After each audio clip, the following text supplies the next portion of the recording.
Good evening, guys. How's everything So, tonight? I just got your notification. I just got your notification, Steven. And yours, 18. So I think everything went right. What's going sweet. on tonight, guys? Got I know Keith's already in here, and you smell funny. I think that's a new one. I don't know if that's going to be a troll account or what. He said he was first. You Smell You Funny was smell on funny. KO's live yesterday. Oh, was he? Okay. All right. There's Keith. What's going on, Keith? He wanted to know who was going to be on the show, and I've already answered him. So most of these I've already answered. There's Jonah Green. What's going on, Jonah? So before we get started, and I know we usually start off what I just told you, we were. Did you watch Code Narc today? 18. Did I watch what? I know you made some comments. Even Charlie got on it. What a show that was! Man, if it was called the trucking shit, that would have been it. I'm telling you. Man, what a great show that was. I usually don't, watch his stuff, but I'm glad I caught that one today. That was pretty interesting, man. He Very, I don't know very. what he has against those two guys, but man, he attacks them all the time, don't he? I think it's just the fact that they allegedly are snake oil salesmen is why they get so much flack for what they do nowadays. Like I said, Coach used to be a guy that actually used to put out some quality content on his last show, and now it's just at the point where it's like he's not operating as a truck driver, more like a salesman. You get what I'm saying? I got to tell you the truth, man. I know you said that, and we're going back 2 or 3 years ago when he used to put out good videos and stuff. But for the last year and a half, every company he goes to, he recruits. The last 6 or 7 companies that he went to, like you said, snake oil salesman. I mean, he pushes really hard. And got on here and did a whole lot of recruiting with F2F yet because, I don't want people to put me in the lines of what he's doing. At the same time, I have a little bit of a conscience too. I don't want to bring people over here and, it not work out either. All right. What's up, gentlemen? Keith says. And you pick dumb names to make people laugh. I bet I bet you're one of them that comes on the Charlie and Jeff show that's the P jug. 18. What happened? Are you with me here? Are you on the show? I'm still here. You're I cut You're out. freezing up every second. You're cutting in and out every second, so I'm not sure what's going on. No, I'm reading this comment about you smell city. And I said, you remember the one that goes on Charlie and Jeff show all the time, the P jug? Oh, Wimpy McPote. No, not Wimpy Jug. The screen name is P Jug, and their little avatar's a P Jug. You've never seen them get on Charlie and Jeff show before? I probably wasn't even paying attention, to be honest with you.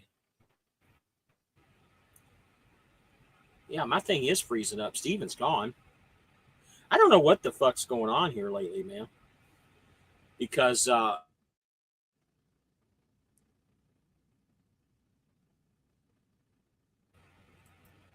there you go. Yep. 18, yeah, 8. Hmm? Yep. Hey, I'm trying to There figure you out go. how. So how do I do it on my thing where it shows that I'm like on my YouTube channel as well? That's the part I'm trying to figure out. You're on your YouTube channel. I It just doesn't. checked. You're on your YouTube. It's, Master control up here, and I've got your YouTube up here. Now, 18, you're not broadcasting on your channel. You know that, right? Kind of weird. I don't have your. Yeah, because on my thing it still says it's waiting for me. Yeah, you know what? Yours isn't showing. It's actually 18's is on here. Yours isn't showing up. Yeah, I don't know how to do it. You did 18. You didn't tell him how to do it. Yeah, I told him. Yeah, I pretty he much was trying to sent him a walk me picture through on it. how to do it, but I see yours is right here. So that's a good That's so one. weird because I got a notification that you were coming on too. Yeah, oh, do I do I need to like post the link inside of the one I created on the StreamYard channel or what? How do I do that? Um, last I checked is once you get the link that James sent, you could just attach your channel up in that. Actually, I'm doing it from a laptop, from a computer, so I just see So let me the ask you. edit button and I just edit it from there. Let me ask you this, Steven. Did you download StreamYards? Yeah. Okay, as long as you turn your phone sideways too. Sorry, I'm trying to operate this phone and trying to figure out how to get it right, I guess. So do I need to like tap on the link that you sent me? 18. This is your forte. I don't have any idea because I've never done it that way. Yeah, you tap on the link that he sent you, and then when you go into the show itself, you should have an edit button, and you should see this is my channel, so it is showing on my end right here. So that's This is one of the reasons why we go on about 15 or 20 minutes early to make sure everything's working right. let Can't me stress see it how they enough. do it from the phone email.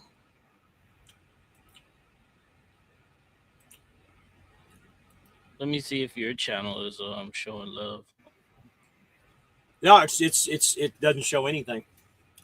P Jug comes on my lab also. Trucker Todd says. Keith says good evening to Trucker Todd. Good evening, Keith. And Justin Riley, I never got a notification from 18's channel, and Todd said he did. Justin Riley said, "What's up, Trucker Todd?" So, Keith, answer to your question, yes, I did get it fixed. I'm going to make another video about all the stuff that they repaired since I got the bill back. Because technically, I didn't pay for shit, but they gave me the rundown of what it is, and I'm gonna make a video about that. So, Well, I'm not going to be the Karen here or anything, but this is one of the reasons why I like you guys to come in early so we can test everything out, make sure everything's working. So Todd said said hello, Justin. He's preparing to leave out tomorrow. Yeah, I started to call you today, Todd. I figured you were at home.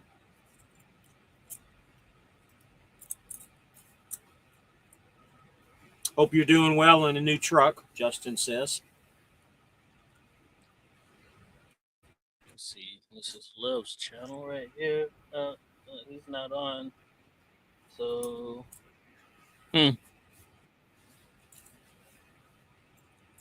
This is the show's called the Truck and Shit Show. and we are experiencing some shit right now. So, the name lives up to the hype, man. Am I running? Keith, yes, I am. I am on the road right now. I am doing a 34, getting ready to drop this load off here tomorrow morning.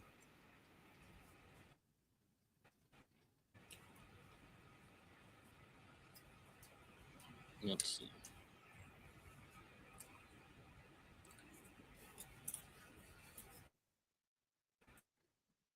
To all the football fans out there, and I don't know what team you guys like, but the Buccaneers are killing the Chargers right now. They look like shit in the first half, but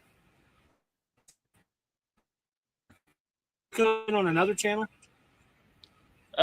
Shoot, I was trying to see how it looked from the mobile side, see how he could set it up on his channel, but I guess I'm already on here, so it won't let me.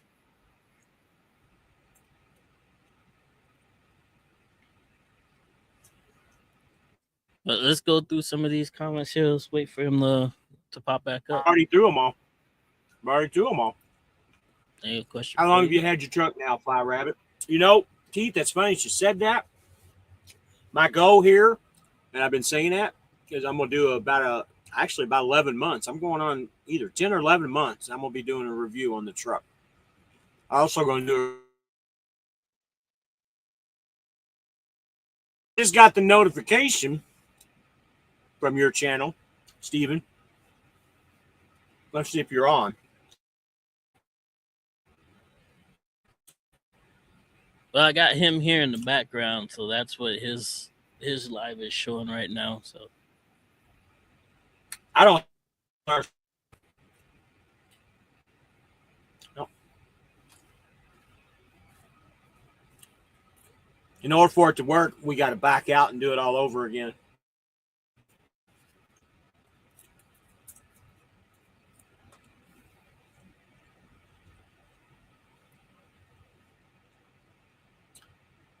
Again, guys, this is why we call it the shit show, man. We can't get stuff together.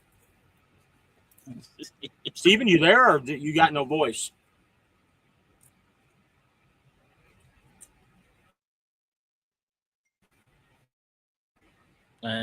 Text me, say he can't figure it out right now. Yeah, we're gonna have to end the show and back out and come back in order to work. Once we're on, give us about 15, 20 minutes, 10 minutes. We'll get back in here. I'm not going to do that, dude. We already got the show starting, man. We'll lose some of the viewers we got. Figure out you said that we were going to back out. Again, make up your mind. Again, not being the Karen here or anything. This is why I tell you guys to go in early, test your guys' stuff out. If I end it, we're going to end it and we're going to be done. What's up, Jimbo? Jim Dashbo? Steven, can you hear me? See if his mic is turned on. Yeah, his mic's turned on. Todd said, SFI just sent me an email about their. If anyone is interested, they should reach out to Fly Rabbit. Well, I'm going to bring him back in on another one.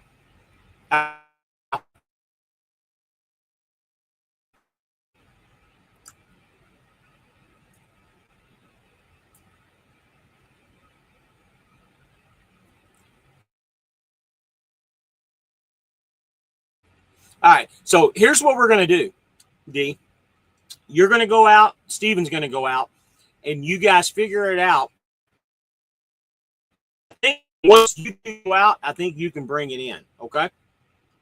But all you guys have to go backstage. Try it out and see if that works. All right.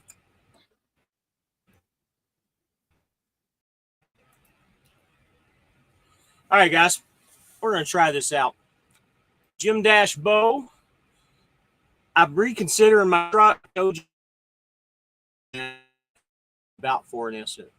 Jim Dash Bow, I think you'd be very happy with an international. Now, 18, you're not even in the backstage anymore.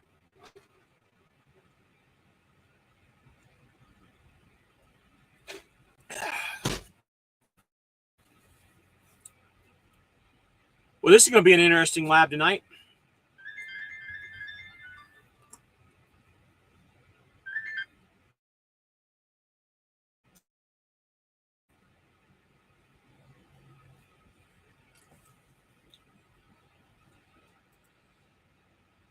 So, Keith, have you had any issues in the first year? I have not had any problems at all. Now, D, I'm not going to sit here and answer your text message all night long, buddy.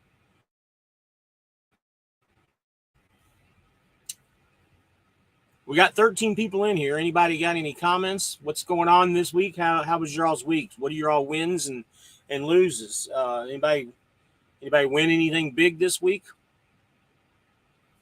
So Justin says, I got a question.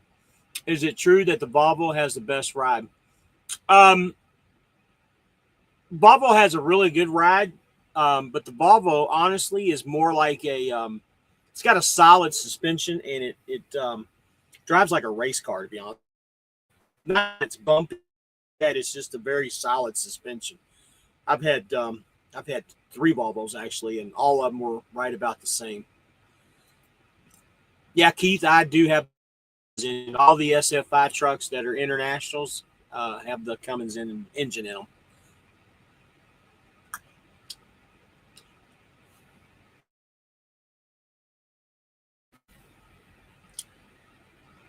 Jim Dash Bow, this would be the perfect time for you to get into that international.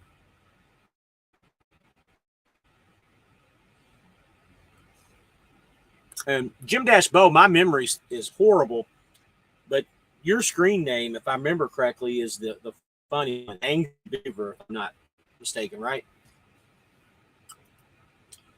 So Trucker Todd said, email I saw showed 2023 nationals for $1,000 a week.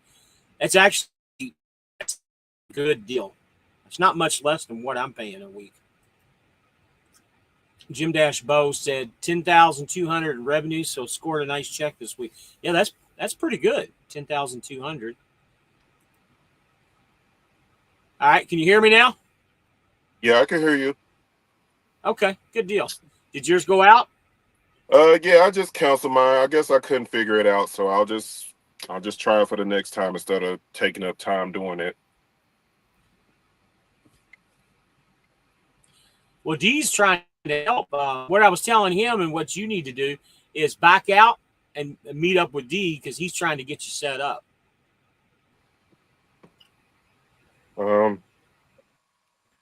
Yeah, I guess I'll do that now. All right. Turn your stuff down, D, in the background. Yeah, I guess I'll do that now.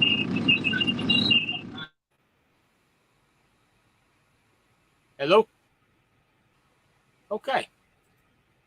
Guess he didn't want to be in here yet. What a show this is, guys. I'm sorry. Yeah. Well, they earned his name then. Yeah. So Jim Dashbo says, I like the color you got. Yes, that's me. Oil, bacon, and bourbon. I thought it was Angry Beaver. I'm sorry. Oil, bacon, and bourbon. That's a hell of a name right there. Oil, bourbon.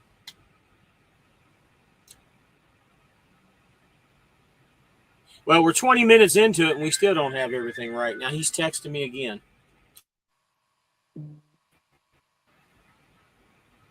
Don't put me in. Okay.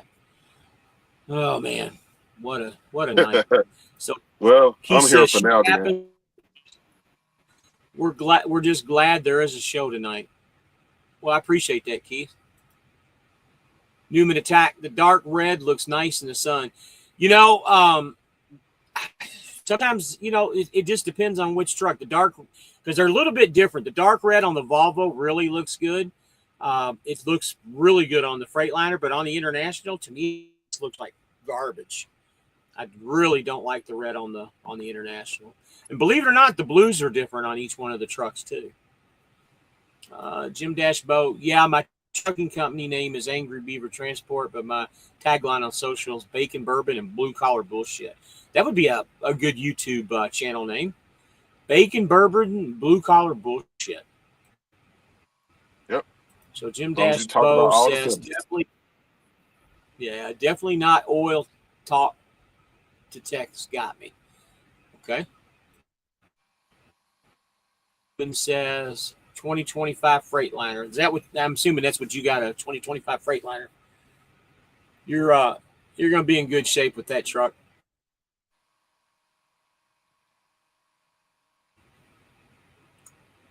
It's funny, the 2 Freightliner guys that are on the show with me now switched over to the Internationals.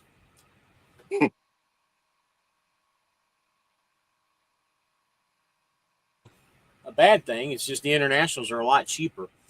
I don't know if you've seen it, Steven, or not, but they got the new Volvo.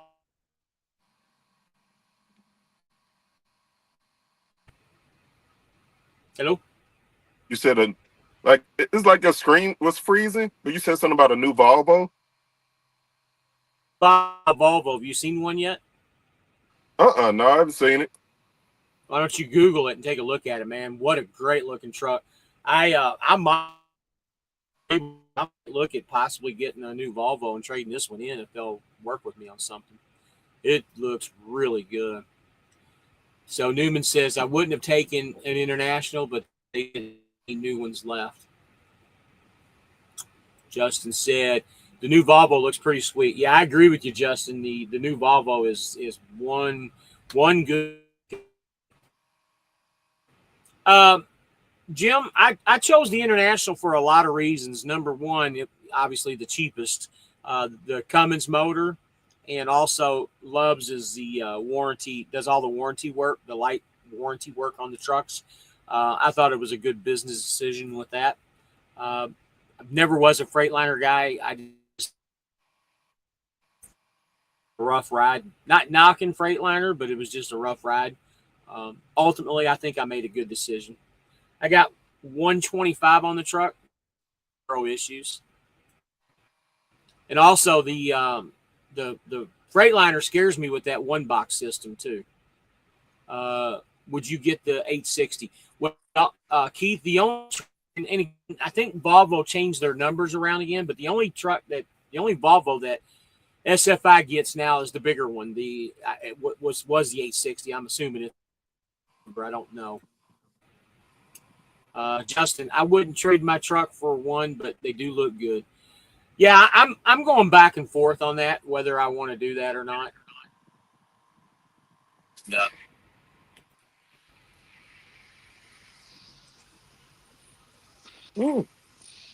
I just never really had a problem out of Volvos. I've rode a couple. I mean, international. They've been good to me. They pretty good on fuel most of the time. Yeah. So Jim Dashbo, Lone Mountain has them now. They're taking reservations for 60, 18 down, 3,200 a month for 60 months. Is that brand new Volvos? I haven't seen that yet. Yeah, the 860 is the biggest.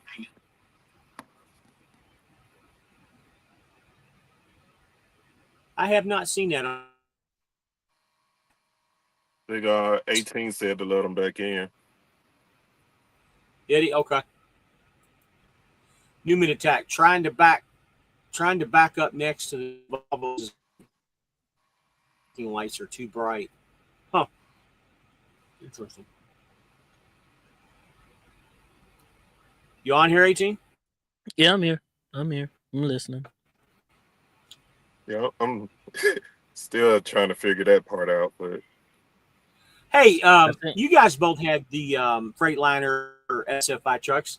The rear lights, the exterior deck lights, were they really bright on your guys' trucks? Bright as shit. Yeah. You see all the way down to the end of the trailer with it. That's the same way with mine too. I got two lights on the side of the cab that go all the way down the side. I love them, man. So, yeah, they're all LEDs as well too. So it's not the cheap stuff. Yeah, we lost you again, Steven. Yeah, I'm still here. I turned my camera off for a quick second. Okay. So Keith says WB18. I'm not sure Welcome what that back. is. Oh, Yeah, welcome back. It's okay, yeah, James. Different generation. I got different generation.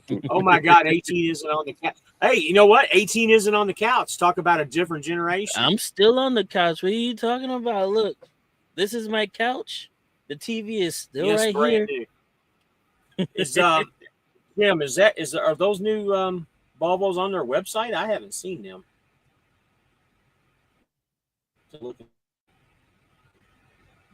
It'll be a minute before you start seeing them coming because they literally just released them last month or something like that. So you'll probably see them next year. It'll probably be up next year, if anything. I'm starting to see them now everywhere. You know what? They just put them up.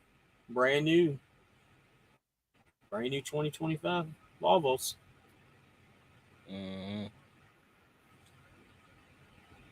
Wow. They sure did.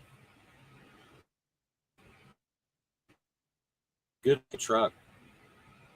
Coming soon. 18,000 down, $31.95 for 60 months. No balloon, no buyout. Last payment, truck And that's what the SFI website or No, this is Low Mountain. 31.95, so 3,200 for 60 months. Long Let's see Mountain what that has is. the new Volvos on there. Yeah, it just popped up on their website. 60 months. It's $192,000 you're paying for the truck. How much?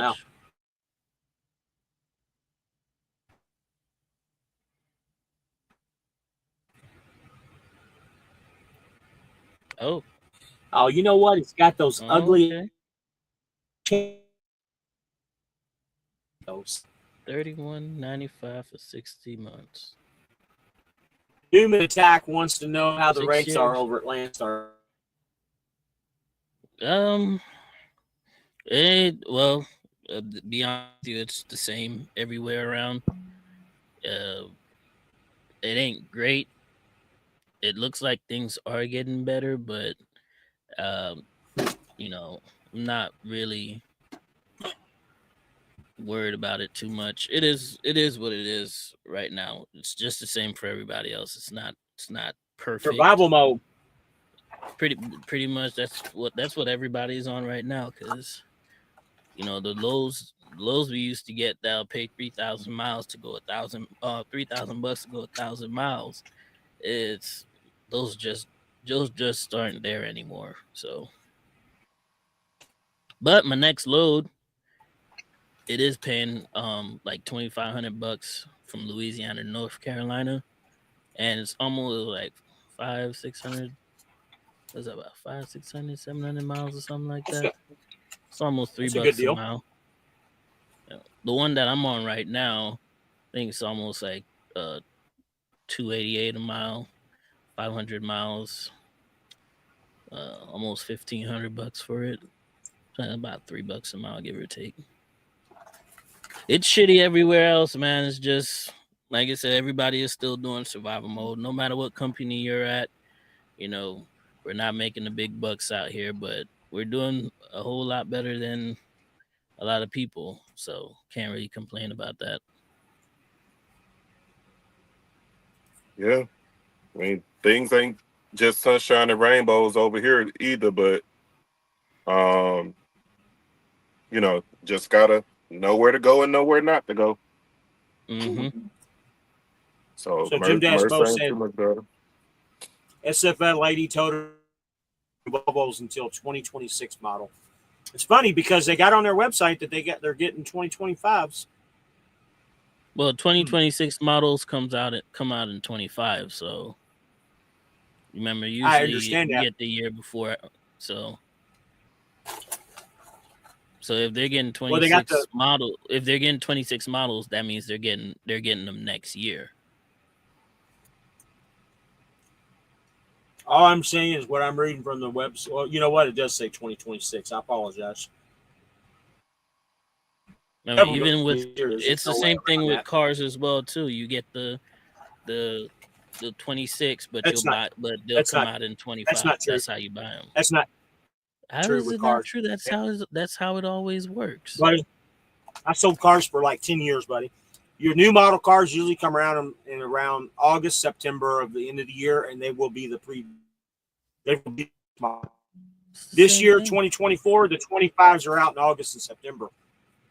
That's what I'm saying. Truck market. No, it's not. Listen, God damn it! Would you quit arguing with?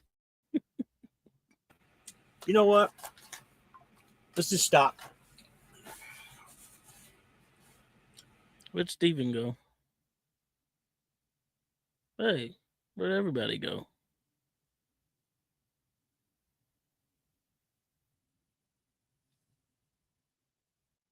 Well, it's just me up there. Why don't you look at that?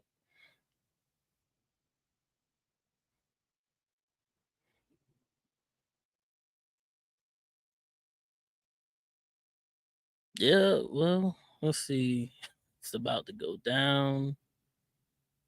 Hey, let's see if he'll get back up here. Just give him a minute or two. It's the Life on 18 Wheels show. You know what? We should get into some things That happened last week in trucking. How about we do that while we wait on the other guys to show back up? Let's see. I have some things in here. Let me see if I can find them.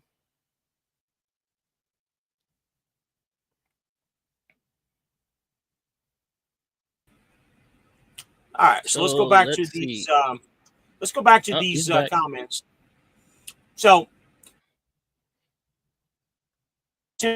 August, September, they come out for the next model year. In trucks, they come out in January for the next model year. That's why you're seeing 26 and not 25s. That's what I. You can even ask Todd that because he sold cars once before. So let me get back to the comments, okay?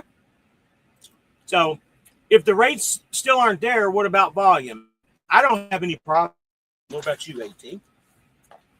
Volumes are there, but we still have an overcapacity of trucks in the market. So it's one of the reasons why the rates are still trash as it is. Too many trucks in one market, and the rates just, it's become like a bidding war. It becomes a take it if you leave it type situation. They got them, but they don't want to pay the good money for you to move them. So That's interesting, Newman. I wonder why.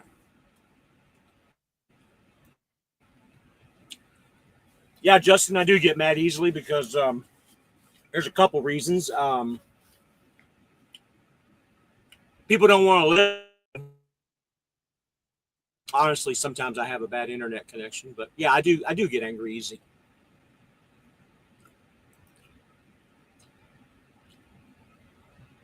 I don't know what that's about. Hey, it's about to go down. That's right, Pop Tart. It's live on 18 Wheel Show. I was getting ready to start a show, but you popped right back up just in time. So, but we'll get to it in a couple minutes. So You can make it at my place. You just got to run your ass off. Where's your place at? I know you told me. I might as well call in. you might as well throw the link up there. Let her get in here.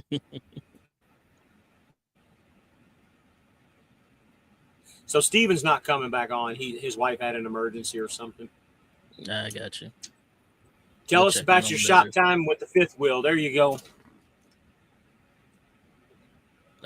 Interesting thing. It actually took me 2 weeks to get all the repairs fixed because what ended up happening, it wasn't just the fifth wheel that I was having an issue with. My last video I also explained that the switches, which for the life of me, I can't understand why these switches have modules in them. They're just simple switches. They do what they're supposed to do, and that's it. But apparently, these switches need to be updated every now and again, and got to do different stuff to them and whatnot, which makes no freaking sense to me.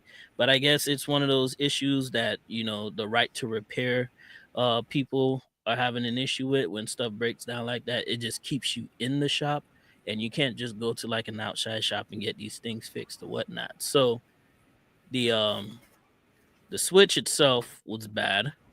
There's also another I think it's like an ear actuated type switch type thing that sits in the rail itself. That had to get swapped out as well too. And while it was in the shop and they were getting ready for me to come and get it through another check engine light. So they went ahead and checked up on it. Because the first they repaired something to do with the depth sensor. They replaced that, cleared the light out, light came back on, and then I'm glad that it did happen when it did. Well, I'm kind of sore that I had to spend an extra week for it to get fixed, but the turbo actuator went out, so they went ahead and fixed that as well while they were in there. Like I said, I got more for y'all. I'm gonna tell you guys about it in a video. I'm gonna make it tomorrow, and then I'll probably post it up by Wednesday, so you guys will get to see how much it would have cost me if I had to come out of pocket for it. So yeah, that's where we're at with the truck. I do have another check engine light that came right back on after a couple of days after I took it back out the shop, but I have a feeling that I know what it's about. If it's probably the same thing, they told me to come back and and they'll take care of it. I don't know what that means. If they're gonna take care of it and not charge me for it, they're gonna take care of it and then try. We'll figure that out eventually. But I do have a check engine light back out back on again. It ain't giving me no problem, so I'm not in no rush to go get it fixed. So Michael Pierre is agreeing with you. Things change, Fly Rabbit. Audi had a 2025 model car since early January this year. There's Country, hey, hey. So he works at Nabinix out of Orlando. Never heard of them. That's one of those Russian companies because I know there's a lot of them in Orlando as well I too. They think it seem to be is. taking over Florida as well. I think it is. Mhm. Pop Tart's giving Country hugs. What's up, Country? Country. Everybody loves Country. Look at Country. Pop Tart, Justin, Keith. What's up, Hey, Country? country, what's up, country? No videos today, Country. Superstars Kind are of coming cried. in today. Yeah. Tomorrow, Justin. We lost Todd. I wonder where he went to. I have Buy you a an code reader. I have an intention of buying one because apparently there's this guy in Fort Worth that sells the computers with all the hookups and stuff from the dealership on there. So whenever I get a chance to get around over there and I'm able to build up some of my funds, I'm definitely gonna get me a computer. There's the right way to truck. He says, hey, hey. I didn't watch Charlie and Jeff's video this week, did you? The one from last week, yeah, I watched it. What they have Their to say, video doesn't anything? come out until Tuesday. Shoot. What were they talking about? I don't remember. I know I was there, but I don't remember. But I got some interesting things that happened last week in trucking. So I think this will be a good time for me to get into that, and I'd love to hear what you guys have to say in the chat as well while I'm talking about it.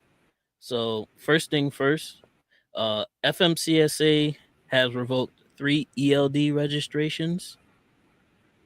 The three that they revoked was Roland Trans ELD, which is Accurate One. The other one was RT ELD Plus, which is Accurate Plus. Kind of seem like they all work for, probably from the same parent company or something like that. And then they got rid of Keep Tracking, not Keep Trucking, but Keep Tracking, which I find kind of hilarious because Keep Trucking, I use Keep Trucking in my truck, and it seems to be like one of the most popular ELDs out here, other than the Omnitracks as well too. So Let's what did see. you say Next, about the 3 ELD companies? What happened to them? they have revoked them from registration. So basically, truck drivers they can't use you can't use their those systems Okay. for tracking your hours of service. So they're not compliant with the DOT now, then I guess is what you're saying. Yep. It says the FMCSA announced in mid-November that 3 ELDs were no longer eligible units because the companies behind them did not meet minimum requirements. The changes in the list of approved ELDs means two things for truckers with these devices. First, it means that those with it must immediately switch to paper logs or login software to enter hours of service manually. Next, it means the truckers must obtain new approved ELDs before January 17th of 2025. It also goes on to say in the rest of the article that they did ask DOT not to cite any drivers that are still using this any of the 3 ELD softwares to give them time to go ahead and swap them out by January. So if Yeah. your company or anybody else that knows a company that are using these, they're pretty much on paper logs, or they'll have to get another device before the January 17th deadline. Okay. You can go ahead and read the comments. Let me go ahead and find the Okay. Pop Tart says, "Don't buy a used one. Only buy new. Because you don't want to end up with somebody else's junk or defective equipment." Uh, PeopleNet is one of the best, according to Pop Tart. It's been years since I've used PeopleNet. I don't I've heard really about remember. PeopleNet before. So, Country says he's sitting at a Walmart DC in New Caney, Texas, waiting for my empty exception to get processed so I can get the hell out of here. Sounds like a plan.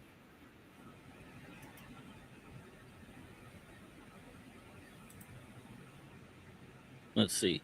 So the next article from last week is PACCAR is issuing a massive recall on over 220,000 Peterbilts and Kenworth trucks for increased crash risk.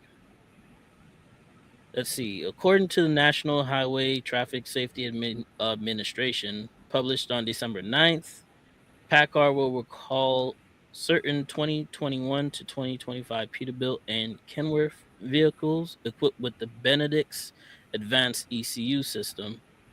Electrical noise and low signal to the power line carrier may cause the ECU to incorrectly process commands or stop functioning.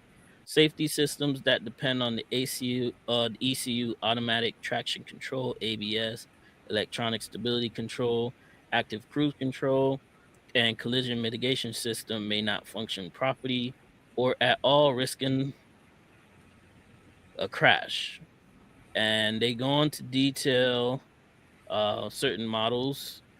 They do have T680s from 2021 to 2025 and 579s from 2021 to 2025. So anytime if you guys have a truck like that, you might want to get that checked out. Or if you're driving a truck, if you're a company driver, you have a truck like that, reach out to your company and see if they'll be able to make sure that your truck wasn't part of that recall campaign. Hey, out of curiosity, did you see about the Western Express that link that I sent you?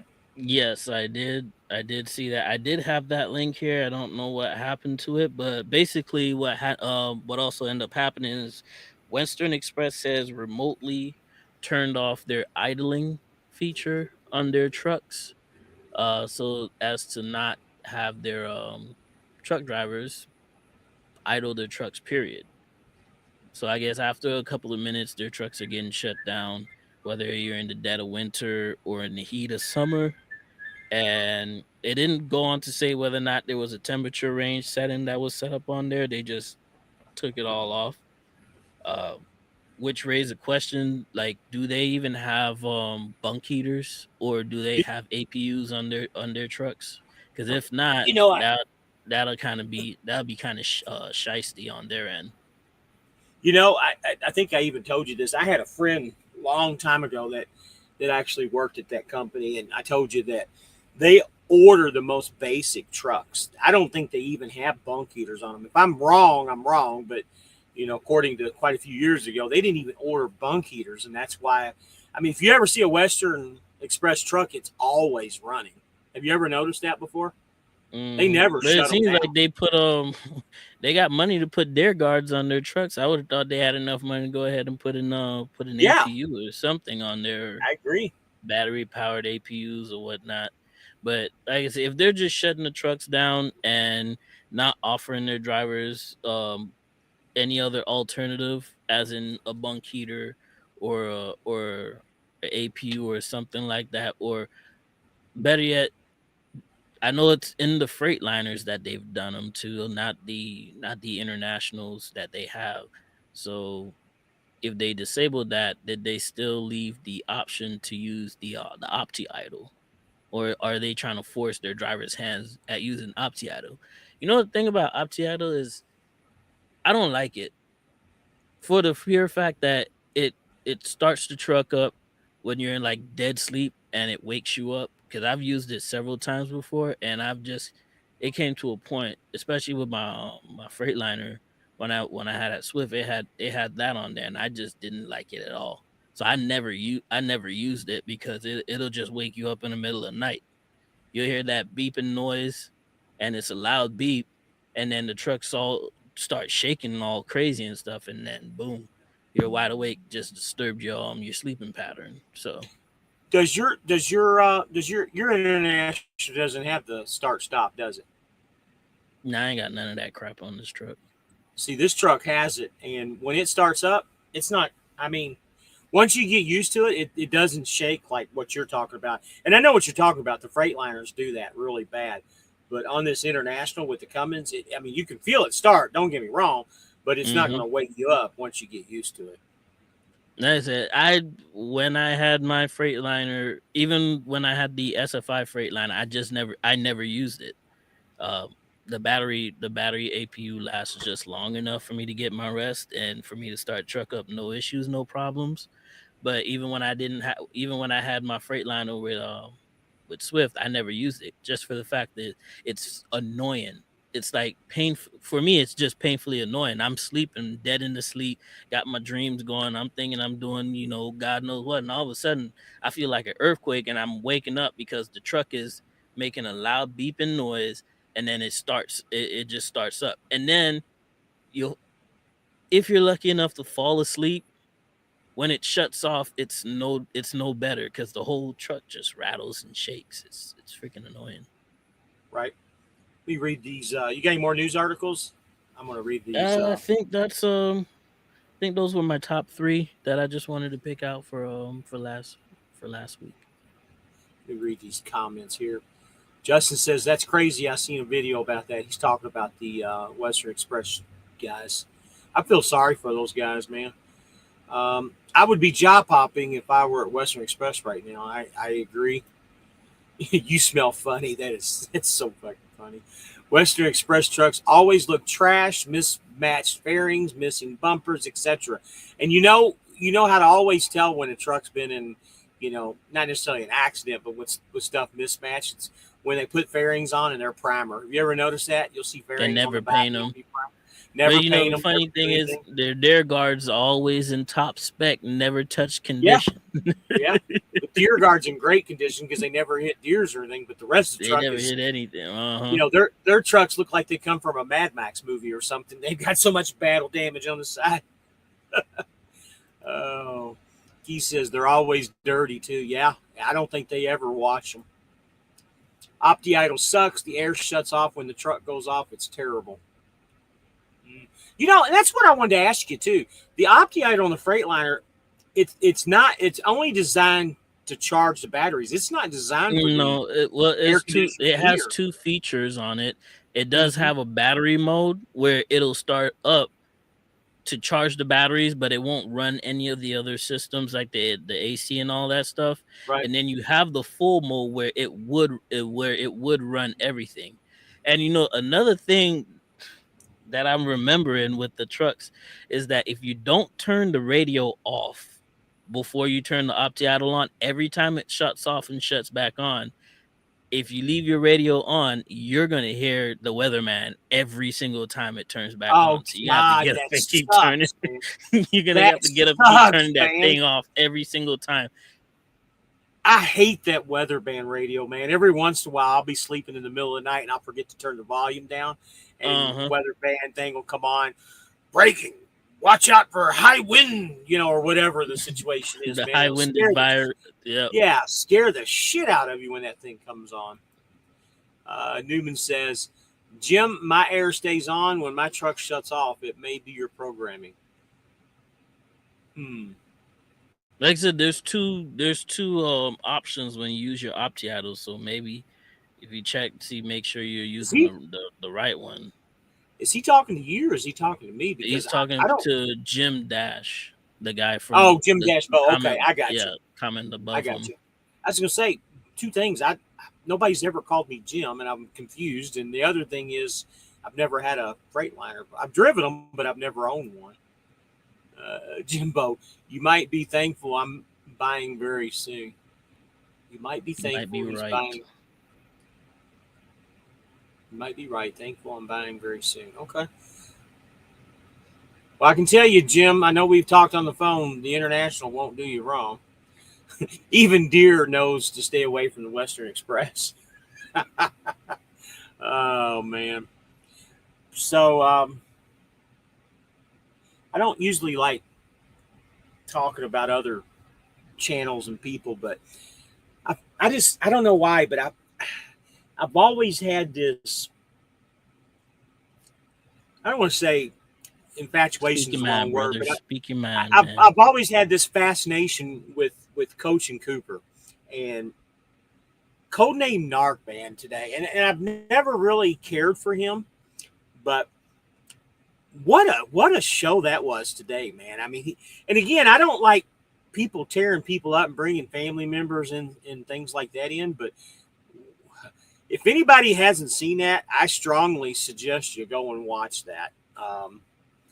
Very interesting. A lot of stuff was said tonight. What do you think, man? Like I said, I was there, and I was in the I was there comments. too. I know you made some It's comments. it was freaking it was hilarious.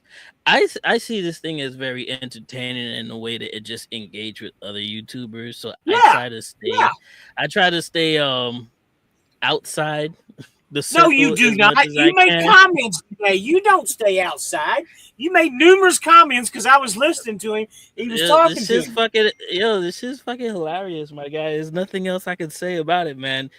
Do I think that he goes a little too far? Turn your Absolutely. phone sideways.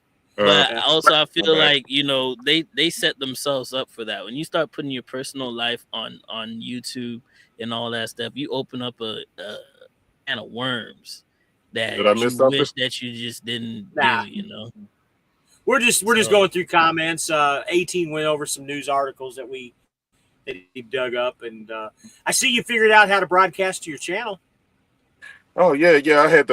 Um I had to go to phone my wife or whatever. I had to go look at the study guide that 18 sent me, and I finally figured it out. The study guide 18 sent you. I can only imagine what the study guide is. that's real It was actually simple. Two fairly simple. It was me flashcards. that was complicated. It's just two flashcards. That's it. Two Right. flashcards. So Newman says Jim S. to Fly Rabbit. Newman, I know you don't know me that well or whatever, but nobody has ever called me Jim. Jim is kind of an old man's name. Now I know I'm an old man, but I've never been called Jim in my life. Rightfully And so. if you hollered at me, "Hey Jim," out in the hallway or something, I wouldn't even turn my head because nobody's ever called me that. It's just one of those names I've never taken.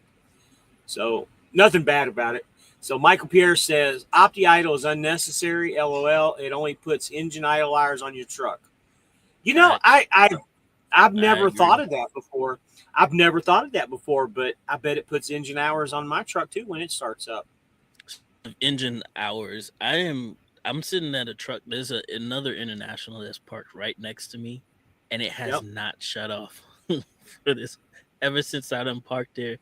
Since I know they left and came back, they had a dog in the truck or whatever, and that lady has not gotten out of that truck since yesterday afternoon, and that truck has not stopped idling this whole time. The dog hasn't been out at all. No. I Oh have not seen the dog. God, man. And trust me, I have my windows like right here, and I tried to open it up so I didn't have to idle, let some of that cool air in, and I just couldn't deal with the damn noise. The reefer unit on the other side is more quiet than this damn truck, so it's like, Mm-hmm. it's what So else. I know you guys watch Country's videos, and I called him today, and he always asks for suggestions, and I gave him a suggestion. He's always asking, what can he put in the merch store, and I gave him probably one of the best. At least I thought it was a good idea. He kind of agreed with me too. But since I'm bringing a dog on the truck with me, what are you doing? Vaping? Like a viper ghost or something back there with the You shit are coming out of your so nose. it's so easy to distract you. It's so easy to piss you off. It's fucking Well, you cheap. do silly shit like that, man. It destroys me, man. But anyway, I gave him the suggestion to come up with like little dog sweaters and stuff, shirts and sweaters. I thought that would be kind of an interesting thing. If you're still on here, country, say hey again, because I said that. Keychain, key tags. Can't go wrong with them. Oh wow, put a bunch of them on his shop, and So, he'll sell quite a few. Yeah, I thought so about I doing got some you guys on. t-shirts or something myself. Well, damn it, I'm trying something new here. I got you guys on full screen. I wanted to, but I can't read the comments if I have it on full screen. That sucks. Interesting. I'm playing around with this stuff a little bit too as we go since we've already fucked up the shit show for the night. I'm glad we got you on though. What messed up? It 20, just earned his name. That's all. 28 hours into a reset, the truck has only run for 2 hours to charge the batteries. Mm-hmm. Wow. I've only started my truck probably twice, an hour each, give or take, and that's it. So now that it's getting colder and stuff, I'll do a 10-hour reset. My truck won't even start. Won't even have to start up. And I'll still have almost a full charge too. Mm-hmm. Dude got the mic and everything. Talking Damn about you. right, Lou. Got the whole setup in here, man. Got the audio mix and everything, buddy. Whole I setup. need to get on him though. He Yeah, probably got a ring Lou, light in there and everything. Well, Lou, it's not necessarily a ring light, but I do have a light in front of sitting on I top. can tell the way Right. how clear your picture looks. Yeah, right. Lou, I'm not just so even you using know, the camera.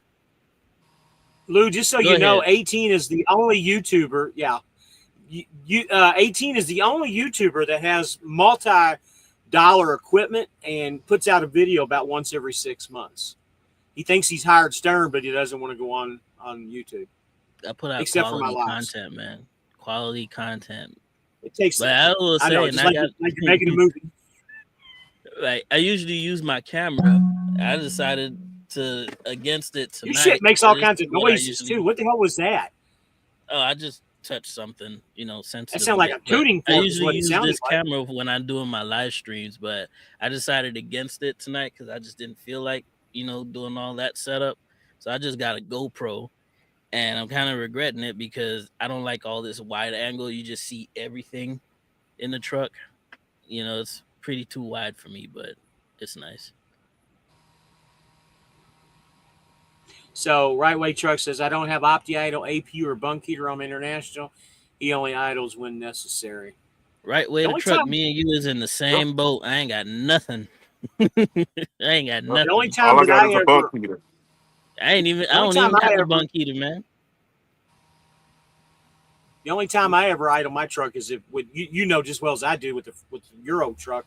If it's too hot out, they just don't. It doesn't produce enough air. Crack them windows down, just open it all up. Right. I do plan on getting an APU though, because I will by summertime. I'm not going through this during the summer. I'm sorry, bro. It's not happening. So you definitely go for quality and not quantity. 18, that's for sure.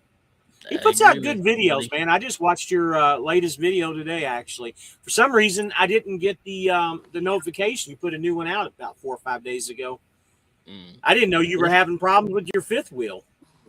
Well, like I said, I have see the thing about it with my videos. And Nap is garbage, man. How do you like that shit? Ugh. First of all, let me finish what I gotta say. Then I'm about to get on you about this Naf, because you was not gonna come at Naf no kind of way. Like I was saying, the reason why I don't just push out content like everybody else, just random stuff, is because I at least want to show at least one instance of something that you guys can learn from, at the very least, something relating to the truck. I just don't want to just put out hey, I'm at the Loves for the weekend doing this and that and just, rambling on and on and on. I would like to at least do some kind of informative content.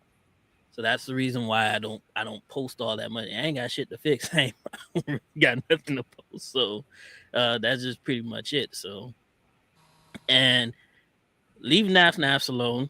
It's the best in the biz. It's a little pricey, but it's a lot healthier than the other options that we usually get at the truck stop. So every time I get a chance to get Naps, I definitely get it. And I know my heart appreciates it a little bit more. So Naps is pretty delicious, pretty good. So Let me read these couple comments here. Got a few up. Life with Lou says he's about to get like you, so I guess he's wanting more microphone and camera equipment. James G says some drivers out here would need a wide angle lens. LOL. Yeah, I agree with you there. There are a lot of big truck guys out here. How y'all keep your accessories going without being crunk?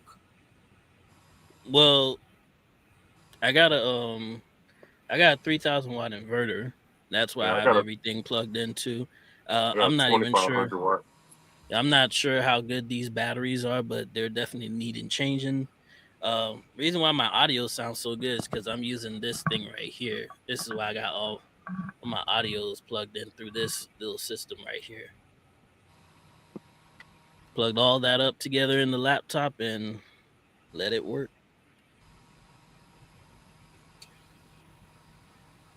So the right way to truck says I plan on getting an APU and a bunk heater. Hey, speaking of the APU and the bunk heaters, have anybody ever heard of Dale's APU? I know it's a cheaper option instead of getting like a brand new Thermo King or anything like that. They got 2 locations, one in Illinois and one in Arkansas, I believe. And Springfield, Missouri. Missouri and Arkansas. Yeah. So they do got pretty good refurbished APUs, and that's something I'm definitely going to be checking out pretty soon, before summertime. So you know what they do is they buy the old APUs off of Prime that they take off their trucks, like the APU was taken off your trunk, and they rebuild them, and that's how they sell them. That's exactly what they do. I've heard nothing. I've heard nothing negative about the APUs that they rebuilt or put on your trucks as well too. So, or the service from them. So Green APU has a good thing too. They only charge like $5,000. Did you know that for rebuilt ones? Or I'm sorry, used ones. Crap. I'm sorry. I know Dale sells green APUs as well too. Dale sells green APUs as well too. So. So Keith says he does create high quality content. It's just few and far between. I only idle if my HVAC needs to recharge. Smart. It makes sense, but answer this. He was talking about the comment from earlier. Okay. Oh, you guys with Mercer? Nope, I'm at F2F. Stevens with Mercer, and 18 is at Landstar. 3 different companies, but all kind of doing the same thing. More or less. Well, Landstar and Mercer are pretty much the same. Yeah, but you get that. You know what? Technically, you could get paid every day after you drop your loads at Landstar, same way that Mercer does. It's just a whole different. You know what I'm talking about, Steven. I don't know if you've done it before. The extra when you get your fuel and then you add your 30% on top of that, and then you can just draw that out when you're done with your load. Oh, I didn't know they did that. I was getting paid weekly when I was there. It must be something they just started. Well, I'm not sure. Last time I was here, I was the driver, so I didn't have access to that. But yeah, you can advance yourself and deposit that stuff into your account, and then whatever's left over, all your fees and whatnot, they'll take out, and whatever left over, you get deposit that into your account. So. Oh yeah. Okay, I know what you're talking about. They do the same thing Mercer does with their fuel. Like I can advance up to $400 to go pick up the load. Then once I depart from the shipper, I can advance the rest of the load up to half of it. Then once I deliver the load, I get paid the other half. Sometimes that same day if I deliver it early enough. If not, it usually have it by the next morning or the next day.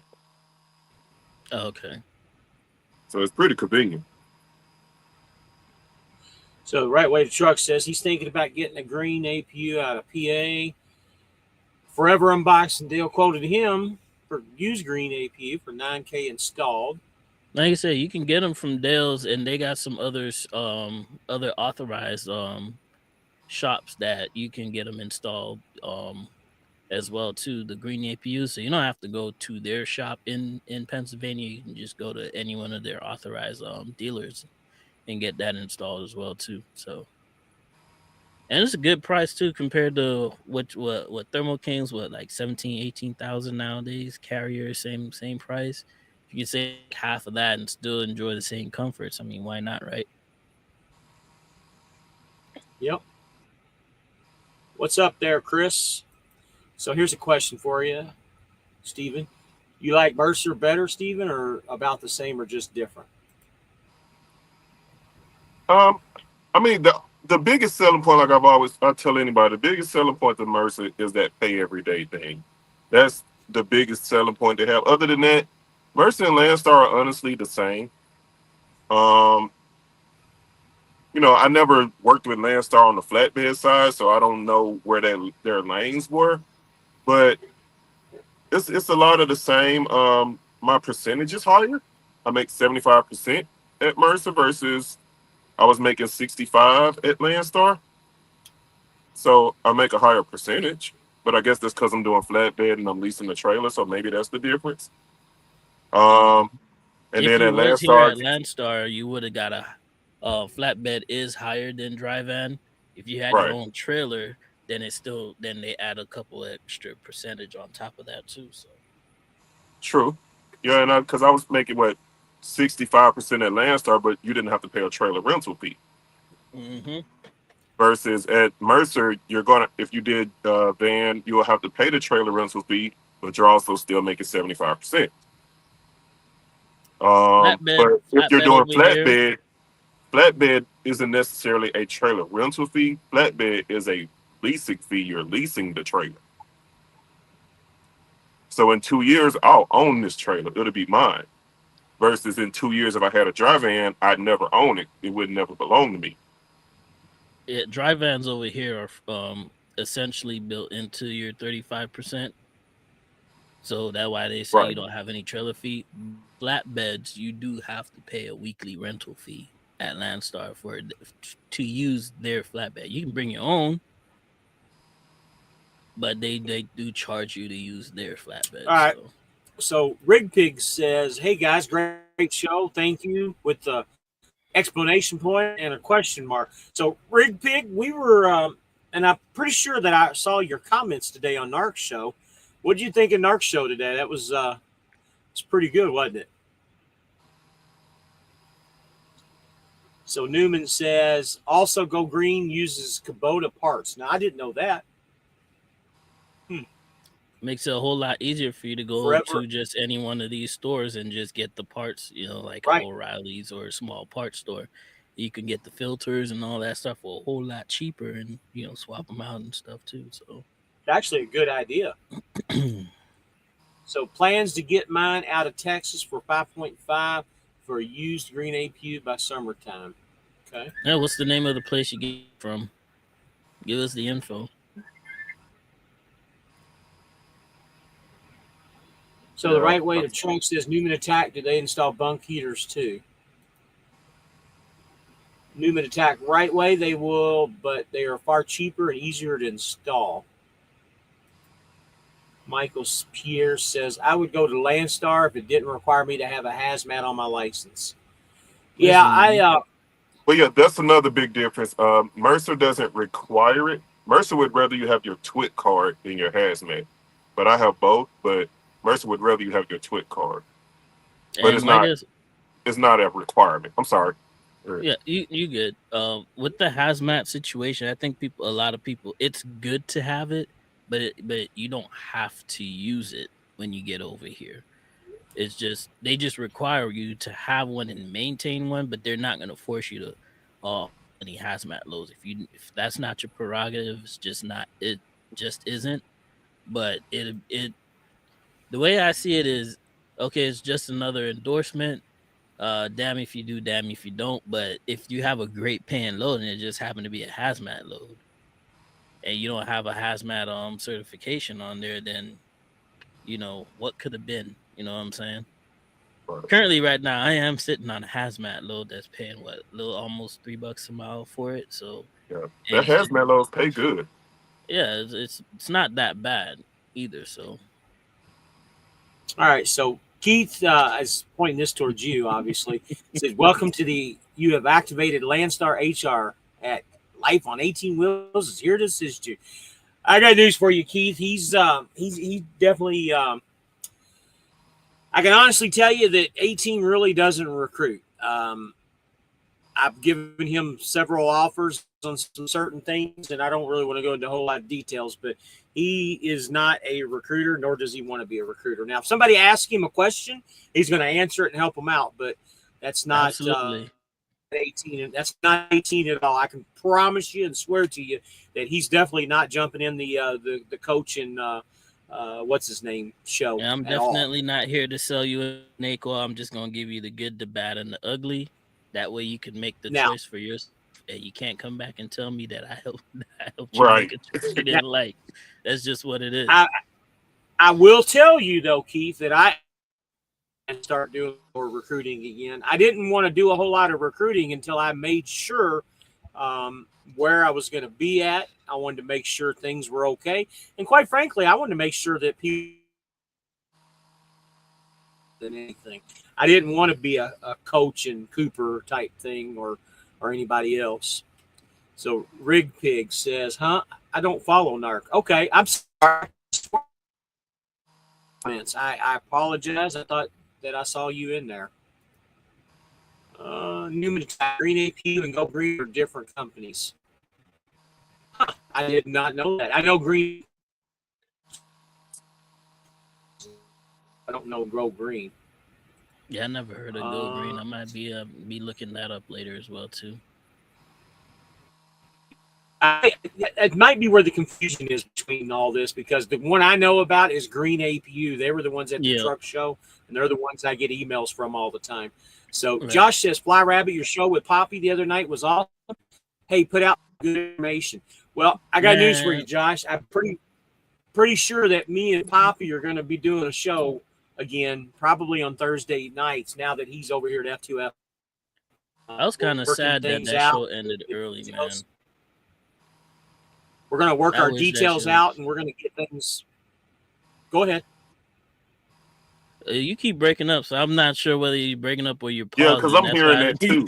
Because I'm starting to talk, and I'm not trying to cut you off or anything, but your thing keeps freezing every second. So must be the freaking internet again tonight. There he goes again. Yep. Yeah, I'm noticing it too. So it's not just 18. I'm hearing it too. Right. Can y'all hear me now? Yeah, we can hear you, but I am so mad that show ended so damn early because you were having all that issues, man. I was gonna be like, yo, just if you gotta cut off, you cut off and let Poppy go on with the rumbling, because that was my entertainment for the evening, man. I'm telling you, if Pop put on a good show, he'll put on a good show. You know what I'm saying? I like listening. We're gonna do another one. We're gonna do another one. So Chris says he had. Where should I be looking for loads to utilize the fucking thing? That's a good question. Military bases, Port Authority, rail yards. Yeah, loads near Panama City, Mobile, Alabama, Tampa. All them places. Savannah, anywhere that has a base, a military base, would pretty much anywhere with some water nearby. Basically. Yeah. So country, we're still here live. I was just talking about the suggestion I made to you about your merch store today with the little dog sweaters. We were talking about that earlier. He says, I think really only at the ports, Chris. That's what we were just talking about. Go Green APU are out of Pennsylvania, and they do refurbish APU for $5,000. Green APU is like $15,000. Okay. So is that $5,000 just for the APU, or does that cover the installation too? Yeah, I think he got that mixed up. Green APU is the one that sell them for $5,000 that are refurbished. Because I get the emails all the time from Green APU for $5,000 APUs. I don't know. Maybe I'm wrong, but I'm pretty sure it's Green APU. Chris, nowhere. Ports suck. Full stop. Most ports require a twit, Chris. Yeah, they said ports, military bases, airports. You know those type of loads. Usually, you require a TWIC card. So I just picked up from an airport last week when I was in Pensacola. I picked up from the airport there. I'm thinking about getting. I don't have a TWIC card, but I'm thinking about getting one because it sounds like a sound investment. But then also, It comes in I do handy. I do carry on the truck, which most of these places don't require, or it's like a big no. So I'm not sure if I want to give up that to just the ports either. So I don't know. You know, speaking of the TWIC card, I mean, I don't know if you guys or not, but on the load boards and stuff, they actually charge you like $250 on some of these loads if you don't have a TWIC card because they got to have an escort go around with you at a lot of Escort the fee. ports. Yep. Gotta pay It's that crazy, escort. man. Yep, that was one You're of the main welcome, reasons Chris. I got them. Because I was doing a lot of loads with Landstar where I was hitting the ports a lot. Because, like I said, living in Pensacola, I got Mobile, Alabama on one side, and I got Panama City on the other side. So I was hitting ports a lot, so it made sense. It's what, 125, it takes 5 years to expire. That's a pretty good investment.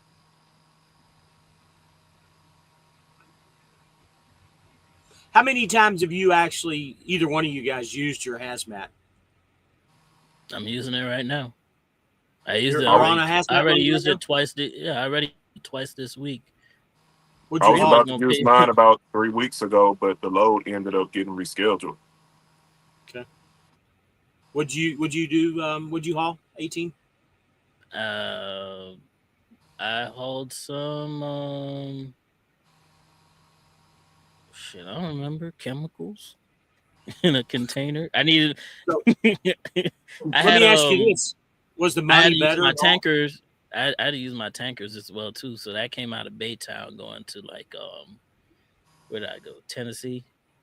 So Does the money pay better when you have that? I mean a well, lot better, not just $100 or something like no, not a lot. It's not a lot. It's not like how it used to be, man. that. Like Okay, they said, with everything with rates right now, it just sucks. But it was the better paying load than everything else that was out there. So I can't really complain that much about it, you know. gotcha. Newman Attack says airports are good, ports suck. He's laughing about it. So Three Rigs and Company, you're at F2F. Um, get you an ink pen here in just a minute. I'll put my phone number on the screen. You can write it down and you can give me a ring anytime you want to.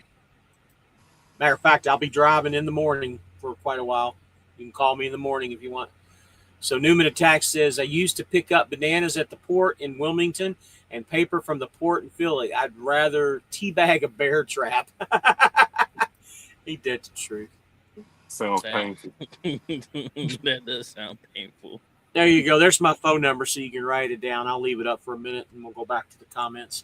So, Steven, go ahead and you do some talking, man. Me and 18's been doing a lot of talking here. How was your week? Interesting. Uh, I after I delivered that load to New Hampshire, that giant AC unit I had, I'm currently on like a 3-stop load. I had to pick it up in Philadelphia. I have a stop in West Columbia, South Carolina in the morning. Then I have a stop in Macon and a stop in Kissimmee, Florida. So the interesting part about all that was, so Friday, after I picked up my load, I picked up these giant balers and trash compactors in Philadelphia. And I go over to this parking lot and I saw the police there. So I went to go ask him, hey, can I park here? He was like, yeah, I don't mind. But he was like, find a security guard and ask them. Just, he was like, because this ain't my property. So I found a security guard. I asked them. I said, hey, can I park here? I just need to sit here for 4 hours till I get my hours back. They're like, yeah, cool, no problem. So I go to sleep. 2 hours later, I feel my truck shake. So I get up and look out the window and I see this guy walking away from my truck. So I jump up in the front seat. I roll down my window. I'm like, hey, did you need something? He was like, "You're not supposed to be parked here." He was like, "Who gave you permission to park here?" I said, "I asked security and I asked the police." He said, "Well, the owner of this property don't want anyone here." I was like, "Well, let me get up and leave." Well, he was like, "It's too late for that." I said, "What you mean?" He said, "Look at your window." So I pulled my curtain back and he didn't put a parking boot on my windshield. Oh hell no. So he says there's only one or two ways that come off. He said you either pay if you pay it through the parking thing, because the parking boot has its own little like scanner on it for like debit cards and stuff. He was like, if you pay it through that, you have to pay a $300 deposit plus the $500 fee to get it taken off. Or he was like, you could cash out me $500 right now and I'll put a code in and take it off. So of course, in my mind, I'm going through all the scenarios of how to get this thing off, on my own, and none of that was really gonna work. The only other real ways to get that thing off was you can either break your own windshield, but this was 11:30 at night, and I'm in Philly and it's 20 degrees. I'm not gonna sit out here with no windshield, and Safe Light wasn't gonna come out at that time of night anyway. The only other way to do it is there was a technique where people say you leave your defrost on for 15 minutes and it should start loosening the suction on those giant suction cups. Mm-hmm. But that don't work either, because if you try to do that, it sets off an alarm. And then the parking people will just come right back out and do it again. Mm-hmm. So I couldn't do anything. I had to give them the money. Well, so where was the security? My point exactly. I went and looked, because I'm not the type of person, like I've been driving 6.5 years. It'd be 7 years in March. I never once got booted, and I never parked anywhere like that even is remotely suspicious without going to get someone's permission. So like I said, not only did I get the police's permission, but I got the security guard's permission. But this person who came out and did that was like some third party parking enforcement agency. Should That have I called the guess, police and tell the comes, police to come. Should have called the the police police and had them come over. the police weren't going to do anything because the police was just going to say it was private property. Private property. Yep. Yep. So it wasn't really. I knew I was up shit's creek, as they say. So it wasn't really nothing I could do. Man, I would have gave him a gift card. I don't think I've ever seen a boot that goes on a windshield before. What's that look like? It looks like a big ass book. You'll see when I post my video. It'll be the thumbnail of my video. Okay. It's literally look like a big giant yellow, basically just a big giant yellow blockage, and it got two big giant suction cups that are about this big that So are attached to your if windshield. you defrost on and you try to get all that stuff off, you said it starts ringing them, let them know that it's Yes, coming it has off. an alarm on it. Will it fall off by the time before they get there, or what? Or it just makes an alarm? It rings off a loud alarm. Shit, still tried it anyways, man. If it fell off before they came back, Yeah. kudos. Yeah, But I that agree. suction is so powerful now, it still could crack your windshield. Trying to Okay. just take it off like the older way they used to make those things, you could turn your defrost on and you could get like a credit card or something like an ID, anything, and just kind of slide it under the Slide it suction right cup through. and peel it off. Mm-hmm. But because of that alarm now, that alarm goes off and it'll alert them out there. Plus, when they put that thing on there, they already have your license plate information too. Hey, pay with a credit card? No, I gave cash. I should have paid with a credit card.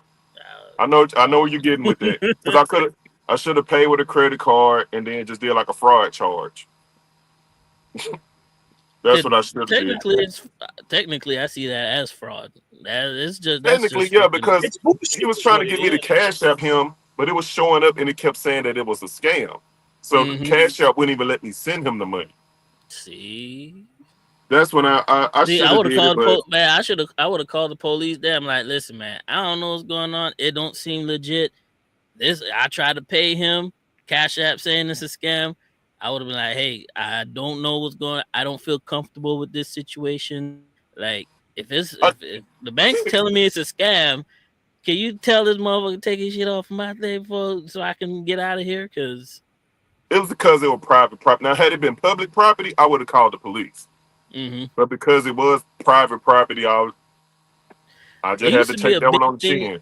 I think it's a big thing down in Georgia as well too, where they're going around booting people's trucks and stuff like that, and it Yeah, became like a hot issue on the news and whatnot because it turned out that a lot of those people were fake or Memphis, scammers, Tennessee had pretty much. it Memphis, is. Tennessee had a problem with that too. A lot of them are actually, not even supposed to be doing business. And like somebody in the comments said, it's called a barnacle. That's what it's called. Mm-hmm. They have a whole website called like barnacleparking.com or whatever. But that's what it's called. It's called a barnacle. And it sticks to your windshield. And you cannot take that thing off without breaking your windshield. So Alaska Hall just said that's when you open the window and drive a mile down the road like Ace Ventura. And I wanted to do that so bad. But because that thing is a high visibility thing, you riding at night looking out your window like that, the police gonna get you for visibility issues because it's Yeah, blocking the driver's side.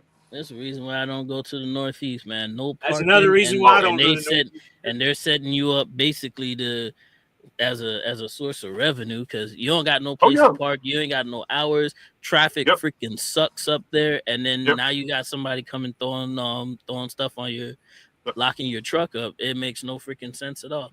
Don't worry, I won't go back. I have no I have no issue not serving the people in the Northeast at all whatsoever. I don't want to give them my service just because of that, and I'm cool with it. I don't give a All damn right, how much the load pays. I'm not going up there. let me catch up on these comments, guys. So you smell funny says, I feel it's better to keep all endorsements just like the Twick hazmat just as a backup. Smart. Alaska Hall says, who's applying at Hirschbach? We're all going to do Hirschbach dance. We're all going Hirschbachen, whatever the fuck they want to call it. Hirschbach, Yeah, yeah. been We're there, done that. gonna get cowboy hats too. You smell funny. Yeah. I don't drive anymore, but I still keep my CDL active. They call it a barnacle. Anybody has information on DMT? Interested in joining them? Wondering where I could get home every weekend like they advertise. Never heard of DMT. Have you guys? Uh, DMT is I've seen them flatbed they're out of a Lake part of City, the Florida. PNS family. They're They're a out of part Lake of City, PNS. right? I'm not sure where they're out of, but they're definitely a part of PNS because when I was at Shelton, I would see DMT around a lot, and they Mm-hmm. would come park at the terminal sometimes. So, They got those orange trucks, no, they're. I orange or think you're red talking about. trucks or something I like think you're that. talking about Decker. I think you're talking about Decker. Decker. No, I think DMT I'm talking about sometimes have some white trucks, CDT or something else. My bad. Different or company. you may be Flatbed. talking I'm about thinking Buddy too. Moore, maybe. But yeah, DMT is like part of the PNS family. I mean, you could probably get home every weekend. I think they have a lease program.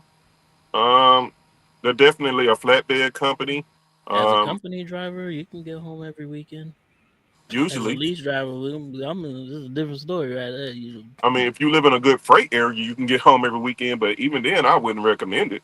When you live in Florida, don't expect to go home every weekend. Think you couldn't you Yeah. taking the check with you, man. I'm just saying. No, I ain't never that crazy. I know where I live at, and I know I suck. I know not to go home every weekend. And you in the Panhandle, so Right. you got a little bit easier than the rest of us here, because the rest of us we live down there in Central Florida. We're deadheading a good bit. You only got to go about 100 miles to Mobile to get you a load. Yeah. Go to Mobile or Montgomery, Birmingham. Yeah. Get some out of there. James G says y'all haven't seen the trouble with trucks getting booted in Memphis. Sounds about the same. Yeah, that's where I heard all the problems was in Memphis. I got a few Memphis, friends that the got to take Northeast, care of. Yep. and Atlanta. I actually got Top booted three. like 3 years ago. I got booted in Fort Worth, Texas, in a Walmart parking lot. That pissed me off. I And then, haven't gotten there was the booted thing yet. about Don't people's plan on tires it getting either. slashed too. Yeah, Orange CDT. trucks That's are who I was talking about. Yeah, CDT. So Macon, Georgia. I don't know what he's talking about on Macon. I Maybe think he's that's where saying they that's got. another hot place to get booted to. Call me the cleanup man. Y'all would love oil work if you were able to sneak it under. So squeeze a little bit of oil through the barnacle. Oh yeah. I've also heard that like what is it like chicken fat or chicken grease works too. Like from what I've heard, like some people when they go up north and they know they're going up north, they get like some chicken fat or grease and they smear it on their windshield before they go to sleep, just in case someone tries to put one on, it won't stick. Mm. I I wonder guess if that's like the craziest thing, but I mm, I got wonder if I got something for the one on the tires, the one that clip on the tires. I got something for that just in case. what's mm. the window treatment? What's that called? The makes it slippery. What's that shit called? Like the The Rain X cleaning or something. Rain-X. I wonder if Rain-X would work if you had Rain-X on your window. Mm, I don't know. I think you're gonna need something a little bit more powerful, like you said, some chicken grease. Yeah, they definitely Chicken grease. recommend doing like yeah, chicken fat or chicken grease and just some people even just saying like just chicken skins or something and just smear it all over your windshield before you go to sleep. And the thing won't stick. So by the time you can, if you're not a heavy sleeper, you'll feel somebody shaking your truck trying to put that thing on there. Mm-hmm. And that, cause like I said, I felt it when he did it and I jumped up immediately. But by the time I jumped up, he had already did it. Had I been up and not sleep and saw him coming, I would have crunked that truck up and took off. Period. Did they have any signs out there that said no truck parking Nope. allowed? See, you could have fought that right there. You could have called police and fought that. That's Listen, that's why I would have called the police, even though it's private Because I wouldn't property. have parked there It's if they good. did. Well, here's the thing: if you would have called the police, even though it's private property, they're putting some kind of apparatus on your vehicle, which would have been illegal to begin with, because there's no. It has to. You have to have signs posted in order for them to do that. Period. well, they got you out of that 500 real easy, boy. Yes, they did. Uh, Anytime that shit happens, call the police, man. Even Now though you it's know. private property, man, they can't. You can tell the police officer, "Hey, I'm going to remove this," one way or the other, and they'll be there with you while you do it. And then once they come, when the alarms come off, what are they going to say? There ain't much they can say if they're doing something wrong or illegal. that's all right. Lesson Um, learned. call me So the clean. Jacksonville has call clean a man said DMT's in Stark, Florida. Stephen Dunn put a lot of research into this after he got booted. Oh yes, I'm It college sucks, man. Trust me, educated man. now. I Steven, I've have a been say it with booted PhD. before, man. say it with me, Steven. Say it with me. I will not go back to the Northeast. I will Yeah, not go back to the Northeast. There yeah. you Do go. not go back to the Northeast. I haven't been back to Fort Worth, Texas, since that happened. Not at all. And not only that, I'm really, really careful about where I park at, whether it's a Walmart or wherever. I make Well, I sure don't I never go in. park at Walmart. You I can. get my Most of them, shopping done and I get out of there. 85% of them, you go in and park, and there's no signs. You go in and talk to them, they'll let you park there. Just show them your pee bottle collection when they try to boot you. That's what you do. That's right. Spray 'em with some Either pea your bottle juice. either your pee bottle or your 5-gallon bucket that you use for other things. Oh I man, don't have one of them, but I need to invest. they buddy, those little 5-gallon buckets, man, work great, dude. For what? Taking Exactly a what you shit, think it man. was.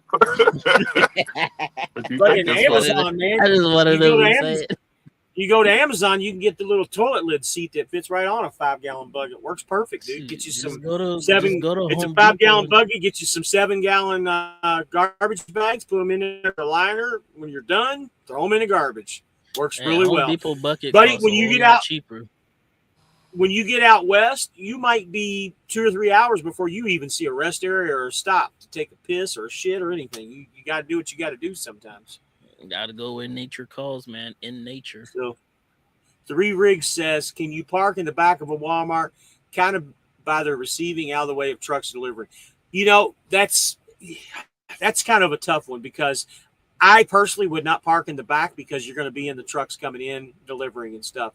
Most of the Walmarts nowadays, if you noticed, they've all got those shipping containers, especially around this time of year. They got all them shipping containers that they use as storage, and it's tight enough to even get back there in the first place. But I usually park on the side where the service center is for the autos and stuff, and that's usually where you'll find a lot of the trucks too. A If you're lot of going to do Planet that, businesses will let you park there though. yeah. You You can smell get funny. showered at Planet Fitness. You smell funny. Says laugh my ass off. It's gross, but imagine if you had a Windex bottle as a pee bottle. Yeah, I no just shit. said the same thing, man. Threat deterrent. Hey, take it. Don't come near me. Go away. Fill up a super soaker gun with it. Just spray it. There you go. Be That'd be like a so nasty. machine gun full of piss. It can't get that serious. A bunch of terrible Oh, fellas. man.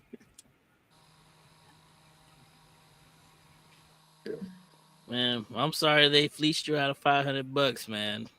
Yeah, they bit me over They pretty good, but got you, boy. They they got could you at real least told me good, they man. loved me before they bit me over, though. That's right, man. Give Well, me a No, reach around or hey, something. no I warning, was gonna no say, yeah, nothing, you but can I do a gotta reach get that around like 500.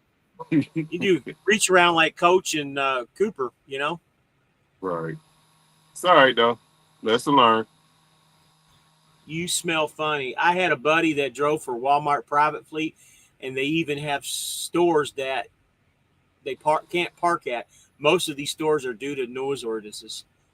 Yeah, funny you say that because I've done some work for Walmart, and when you run their trailers and run with them, you can park at their stores. I've never heard of I've never heard of any store that the Walmart drivers can't park at. And with the noise ordinances, it don't matter. All you have is an APU on their trucks, anyways. You just can't run your truck.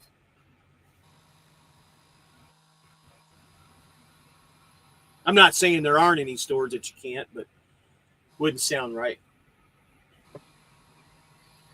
Oh well. Anyway, what's your So plan? when you What are you guys planning on for Christmas? You guys going home? You guys staying out? Like, what's the plan? Mm. My plan is probably do like a early Christmas with my family and then just kind of, thug it out on the road. Mm-hmm. I'm probably going to go home after this load I deliver in Kissimmee by Tuesday. I may get a load up, maybe going to like Texas, go home and maybe circle back before Christmas. But my plan was to stay out just because usually a lot of other people go home. And what happens is rates kind of go up really high because a lot of Mm-hmm. other truckers are off the road and they need that freight move. So I know I tend to stay out.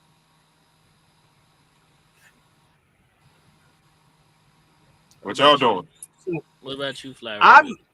I'm gonna I'm gonna go home. What's Christmas? So Tuesday? Yeah, I think it's a Tuesday. I'm gonna go home Wednesday. sometime on Monday. Is it Wednesday? Yep, I it's on a Oh believe Wednesday. shit! it's I thought it Wednesday. was a Tuesday. I apologize, It's man. on Wednesday. I know for a fact So because I turned 32 on Thursday. I I think I'm going to go home on Tuesday then, and I'm just going to go home for Tuesday and then Wednesday, and then probably go back out early Thursday morning. Try to get a rush in. I just want to make sure all my incidentals are caught up for the truck payment and everything. But yeah, holidays suck for a lot of reasons.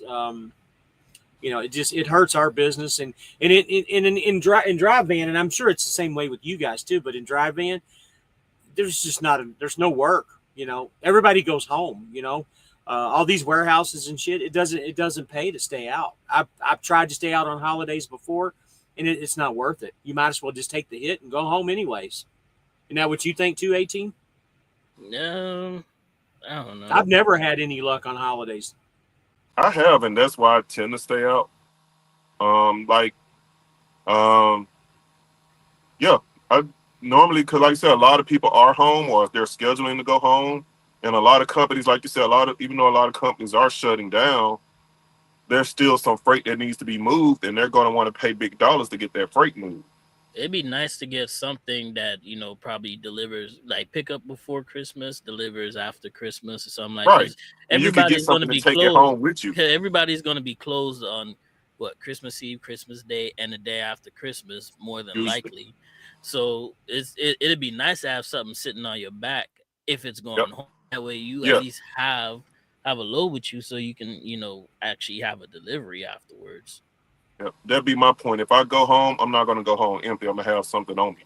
Yeah, and that's I think that's what I'm planning on doing as well too. Because there's always something going to Central Florida, man. It's always Yep. it's always a little going down there. It would be nice to at least still have something and then be able to move out right after. So Steven says Trucker Alert is trashing Tim and Pote. I just He's went been to their doing it for the last couple of weeks, like page. everybody else been. That's Flatbed, and the only one that's Flatbed is Steven down at the bottom. I'm the only one flatbed. In the What cold about too. They just love that. negotiating the hoe to load over Christmas? That's an idea too, Three Rigs, and I'm okay with doing that because I've taken loads home to Florida and held on to them, and that might be an option again. I've done that the last 2 times I went home with loads. Just depends on what's on the board. If I can pick something up on Monday or Tuesday and make that work, then that's probably what I'll end up doing. I just, like I said, I haven't had a lot of luck working on. What's your plans? We never talked about yours. 18. What are you gonna do? If I can find a load that I can sit on through the holiday, great. If not, well, I'm just playing everything by ear at the moment, so that's what I'm on right now. Yeah, that's kind of I'm my just happy. strategy right now too. I know I'm going home, but I just don't know exactly the route yet. What, a week and about a little bit over a week left to really make that decision, but I am going home one way or the other. Oh man, my back is hurting. And that old stuff, that old people thing done caught up to you, but Mm-hmm. Well, you've been if you've ever been bounced around in accidents like I have in my lifetime.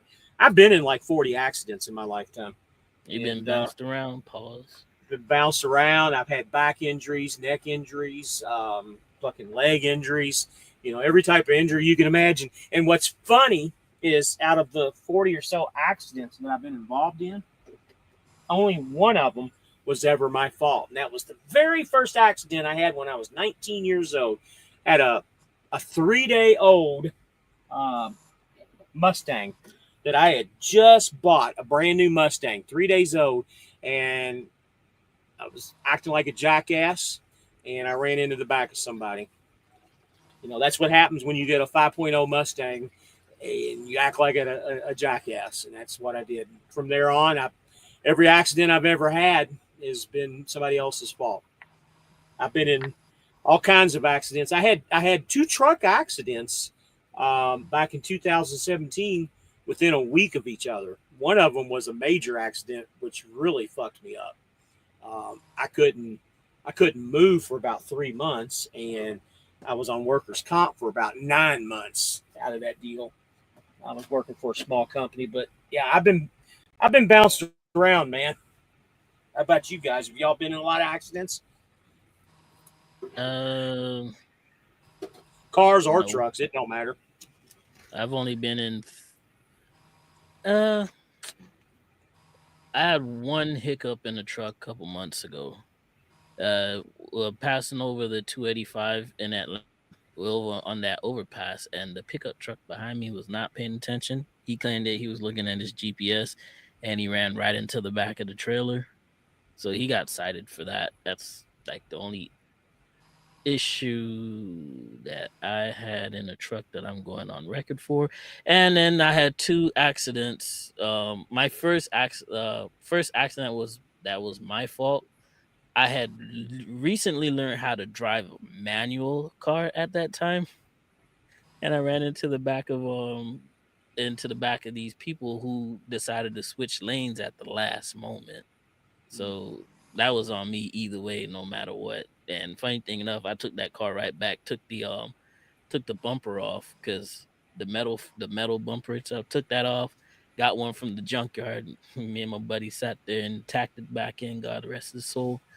So we did. I did that. The second accident I've ever had was when my first daughter. She was about a couple months old. It was December. A couple months old. We were in the back seat. My best friend was driving a car, and we was on our way to the store to go get like stuff for the baby and whatnot. And I guess I was paying attention to my daughter. He was driving. I guess people in front of him decided to bust a U-turn in somebody's yard, not look behind him, and that pretty much tore him up, you know. And he never wore seatbelts, and he damn sure as hell wears his seatbelt every single time from now. And that's another thing too. Like anybody that's ever been in my car, driving my car, I don't pull away until everybody has a seatbelt, just because of that incident. Oh, boy. All right. So James G says, how many loads would you say you have to tarp, Stephen, percentage wise? Very rare with Mercer, honestly. Now when I was with Boyd, oh god, with all the lumber and stuff I hauled, I tarped a lot. This load I have is only partially tarped. I didn't have to tarp the trash compactor, but I did have to tarp the balers that I have. There's three of them. I did have to tarp those, but that's just what I've been at Mercer 2 months now, and this is only the fifth load I've had to tarp since I've been here. So percentage wise, if I have to give a percentage, I maybe only tarp 20% of the time, maybe 15%, because I've only tarped 5 loads since I've been here. Everything else is just straps or chains. You ready for that cold weather? That cold weather flatbedding, man. Man, I was born ready. I started flatbedding in the winter, and I did it on purpose. When I started at Boyd back in January, I purposely started in the winter Mm-hmm. because I said that if I can handle, what's considered one of the hardest things to do, which is flatbedding, if I can handle it in the winter time, or during the worst times to do it, I know the You be summer and straight. spring will be nothing, right? So that was that military in me challenging myself, Mm-hmm. That's and kind of the same thing I did with trucking. I started trucking in the dead of winter. Say if I could do it in the winter, I'll right, be fine. So yeah. So I'm I'm prepared. I got me some thermals and stuff, so I'm ready when it starts getting like negative something something. But I'm trying to stay southeast anyway, so I don't want to worry about any negatives. But if I have to go up north, it damn sure won't be northeast again. Maybe Illinois or Indiana, maybe some Iowa, but I'm hmm damn sure not going up there no more. it costs too much money, man. Well, you Yeah, almost paid with off all the what? tolls and stuff, no. I'll let the professional truck drivers handle that. Mm-mm. Yeah. So Justin says, what do y'all think about the drones in New Jersey and New York? That's kind of I off don't the think topic a nothing little bit. about it. I don't live there, so they allow that kind of crazy stuff up there. More power to them. You know Yeah, that's so funny. there's something about that. That's funny that you say that, but you think about it. The crazy shit like that only happens in the places where you imagine the crazy shit happens. Like that. The drones are all up there. You remember about 6 months, a year ago? You remember the aliens in the mall down in Miami? You remember that story? No, what? You all need to you need to Google it. It's on YouTube. There was aliens in the mall in Miami. You don't believe me? Google it or YouTube it and watch it. That story was all on the news everywhere for about a week, and then it just disappeared. Now this drone shit, we'll hear about it for about a week, maybe 2 weeks. It'll disappear. There's and that type of shit only happens in major populated areas like that where you expect stupid shit like that to happen because of the people that you deal with in those areas. Does that make Also sense? known, also known as democratic states and cities. Well, I didn't want to get political. I didn't want to get political on it, but yeah, you're right. Please, You know what let's I'm not talking get political. about. But yeah, that's kind of what I meant. Count Me Trucking says that summertime is much worse than winter, in his opinion. I'd Oh rather yeah, deal that's with the heat he, any day, all day, every day, no problems. I would yeah, never I he's complain mean, one of about my the man, heat. I mean, usual yeah, too. subscribers or whatever. He used to work at Boyd. Also, Cal Me Truck, are you still at CRST? Remember he went there to do flatbed. He was at Boyd before me, and then he left at some point to do other things. So James G says he was hoping to see some of those drones down there in Texas. I know some good old boys just waiting to let some lead fly out. That's kind of what I was thinking too. That was my first opinion. I'm surprised that nobody has shot any of these things down. They call that That's duck hunting surprising. down there, bird hunting. Yeah. So 3 said parking and tolls in the Northeast are ridiculous. Yeah, that and just the fact that nobody really cares about truck drivers up there. They try to run you off the road. They cut in front of you. Right. You know, they don't realize that they're fucking Gucci shit that they're wearing or whatever their fucking fancy is that came from a truck. You know, that's one of the reasons why I hate going to those areas. It's one of the reasons why I don't go to California. I don't like going into the Northeast. Pennsylvania is about as far northeast as I'll go to. I don't know about you guys, but that's my limit. And I don't even like going to Pennsylvania.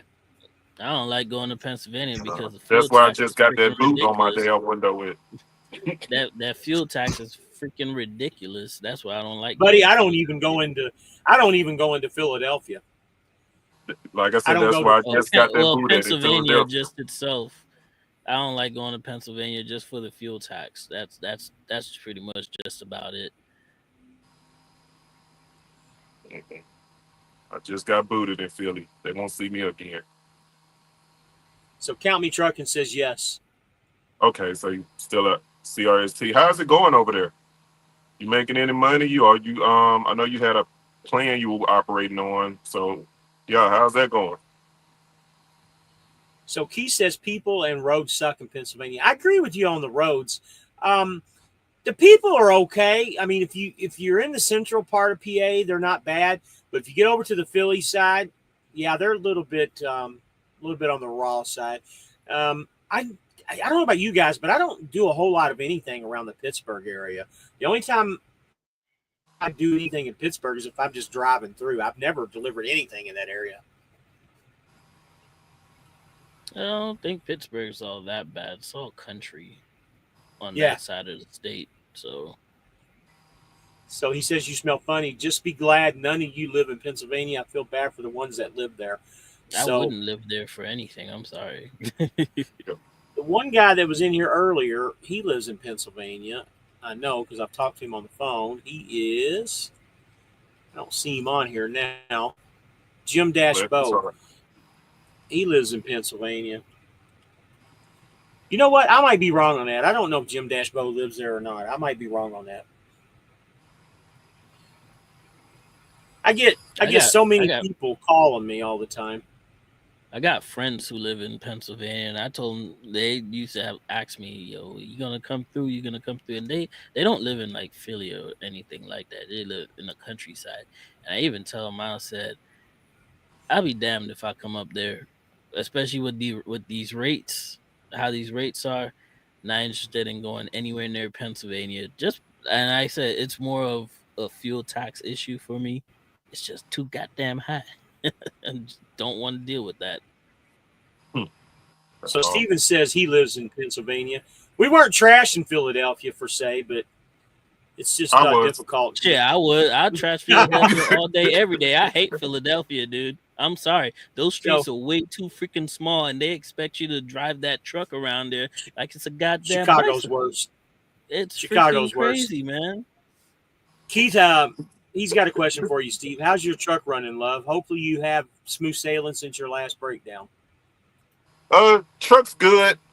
I need to get a steer tire replaced soon, but before I do that, I need a 3-axle alignment, and then I'm gonna get a tire replacement. Other than that, no, truck's running like a dream. Bedtime for you already, buddy? It's close, man. Gotta take my pills. That's another thing too, buddy. With me being in all my accidents and stuff, I'm, 54, and I've never taken medication for anything. Nothing. You smell funny. I agree with you. Sheets and the service plazas on the turnpike is top tier. I will give them that. Oh yeah, sheets. I love some sheets. I will give them that. Have you guys stopped at Rudders or whatever? I tried them this past week, and never heard of it.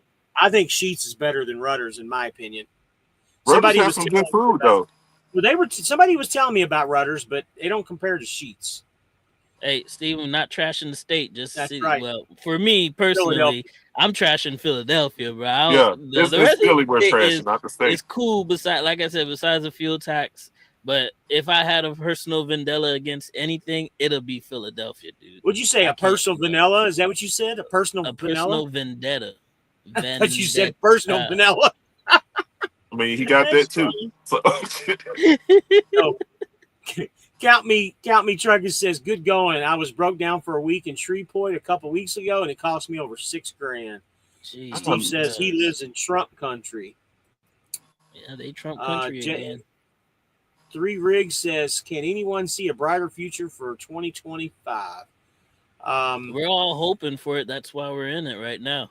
I mean, there would be it would make no sense to go buy trucks in the year 2024 just to, we got. I'm not trying to get political here, but we got the right people back in office that are more concerned about the economy than be worried about social justice. And I feel like well, let's just see what happens. We got the people that we got the people that we need in office. Let's just see what happens moving forward. So, well, I'm going to take a big gamble on this, like we all have. Taking a big gamble, hoping that things are going to get better. But I had a guy call me the other day, just somebody fresh off of one of my lives, or I don't know, maybe he made a comment, and he called me, and I told him, I said, hey, you know what? Now, I mean, in my opinion, again, this is just my opinion, like we're just talking about taking big gambles and stuff. Right now is the time to buy a truck, because what's going to happen if things do get better in the next couple of months in January, February, March, whenever these things start going up, guess what? Everybody's going to want to get back into trucking again. Trucking prices are going to go up. Right now is the time to get into one if you got a line to get into something good. Again, that's just my opinion. And you're right, 18. It's just it's a gamble. We don't know for sure. Steven says he hates Philly. We all do, buddy.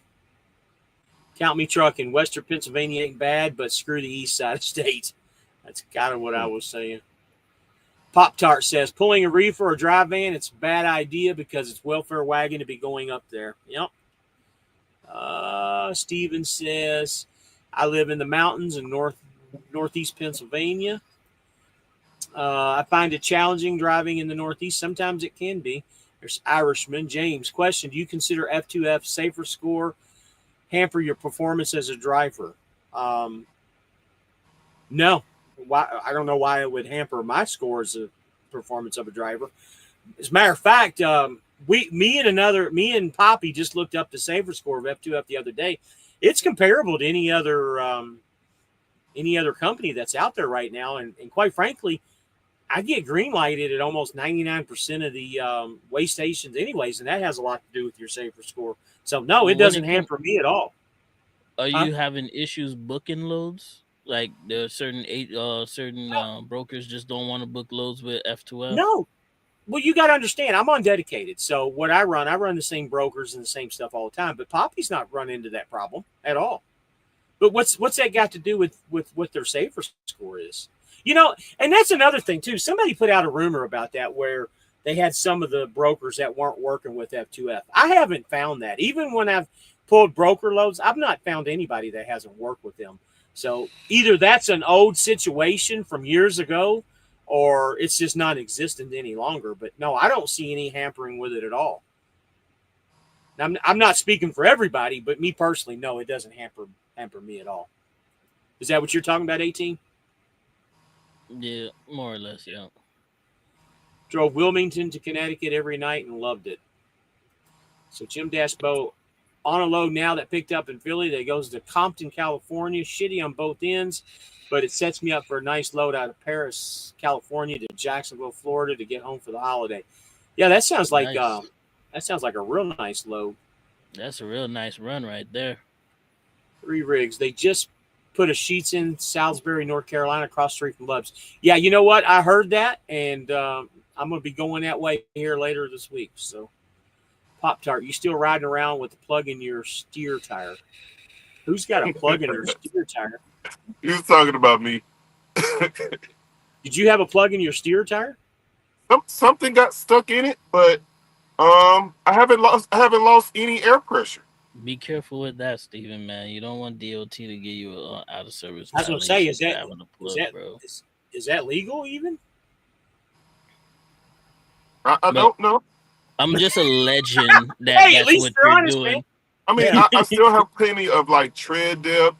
and I checked my tires with it. I have that, the little silver air pressure gauge, and I have not lost any air pressure. Just get it changed as soon as possible, bro. That's Yeah, what I'm get trying your to do. I mean, after what I did with the whole, repair thing, I'm trying to build my maintenance account up to do that. sure. I got you, man. You got to. Hey, you know what? You got to do what you got to do in this market, man. I don't care what it is, Yeah, whether you cheat, trust me, I ain't trying to risk it. steal, I done had whatever you enough got to do. problems. Yeah. Well, it's better than working at Super Ego. So Everything. Honestly, dude, I wish you would have needed a steer tire because I blew a steer tire here about 3 weeks ago, and I would have given you the one steer tire that I had left because I replaced both of them, and the other one had about 50% tread left on it. I would have given it to you if I would have known you needed one. That sounds good. But yeah, man, Um, I'd rather be a lot looser than working super ego again. so you smell funny says I moved from Virginia and the only thing I miss are Wawa sheets and 7-Eleven. The close 7-Eleven now to me is got to be my passport to go to. So you smell funny. There's Wawas in Florida now, we got almost everywhere in now. We've Florida. always had Wawas in Florida, man. It's the best 10 thing ever. years. They just Yep. celebrated 10 years in Florida. Trump 2028 businessman. Only problem with that is Trump can't run in 2028 unless it's one of his sons. This will be a second term. Be nice, but unless some changes change. James G. I just took a gamble and bought me a truck. I'm hoping it takes a turn for the good. Pay cash, so no payment. That's good What for kind you, of truck buddy. you got, James? Give us some info on the Yeah. equipment that you bought. So SFI charging 250K. What are they charging 250K for? Huh. Josh says must be their full payment or something now. Mine's not that much. Josh Ritter, have any of you ever checked out? What are we checking out? What are you talking about, mentally, or are we just talking about? What are we talking because as a truck driver, you checked out at least 3 or 4 times a day. So Right. So count me trucking, guys. I don't think it's bad overall, but I've been doing it for 2 years. This is the best money I've ever made. Yeah, you know what? And that's what I tell everybody. You know what? We're surviving in the worst trucking market that that this country has ever had. I mean, all of us are. I mean, has it been great? No, but we're still making money. As long as you're making and you're happy with it, that's all that matters. Just stick it out and keep moving until the good gets good. So he says, general question: if I get cited for a log violation, does the company safety score get hit anyways? I would say that they do. I'm not I don't sure, know that but answer for sure. but the way But Super Ego been running, man, I'm thinking that it's not an issue for I'm them. surprised they're not out of business. Well, they do have a class action lawsuit out about them. I'm actually part of that class action lawsuit. But that's more so due to their pay and the way that they advertise their pay. Damn, Steven, who 'Cause sent you over to Super Ego, bro? You it, ain't it watched was the videos, man. oh no, it wasn't even like that. Like it was a situation where I had hired a driver. Like when I had my own authority, Uh, I hired a driver to drive my truck, and I was like, okay, let me go somewhere and lease a truck. So I just went to Super Ego to go lease their truck while I had a driver in my truck. That's why I went there. But when my driver decided he'd rather do cocaine and weed than drive the truck, I had to get gave Super Ego back their truck and went and got mine back. So Josh, he's clarifying. Have you ever checked out Bruce Oakley, or do you know anybody there? It's funny because I have That's checked where I out was Bruce going to Oakley. go. I've checked out Bruce Oakley. Another friend of mine that I brought into JB Hunt was telling me about Bruce Oakley, and I'm sorry, excuse me, not JB Hunt, but another company. He was telling me about Bruce Oakley. They pay by the mile, and they have 3 different types of equipment you can do. Yep. Not really looked into them any further than that, but I mean, from what it sounds like, it's a pretty decent company as long as they keep you moving. Because the whole idea, if you're making $1 per mile rate like that, and I think, don't quote me on this, but it's pretty good dollar mile rate, like $2 plus a mile. You can probably make some money with them, especially if it's all miles like they advertise. I was going to go there before I came to Mercer. I had actually filled out an application for them before I filled out my Mercer application, but they actually have a hiring freeze in Florida right now, so they won't hire anyone out of Florida. But that's where I was going to go. I was going to do what they call like their hopper bottom division. Hmm. So I was going to go there and do that. And then they have like the pneumatics thing, and then there's like what's the other one, like end dumping? I think are their divisions. But yeah, they do pay by the mile. They have a working relationship with Arrow Truck Sales, where I got my truck from. There's an Arrow right near their main terminal in Little Rock, and they have like a working relationship with them, where kind of like how SFI does with Schneider, where if you Yep. get a truck from Arrow and you take it to uh, Oakley, they kind of give you like a better rate on it because they have a working relationship with them. But that's where I was going to go before I came to Mercer, but they took too long to call me back.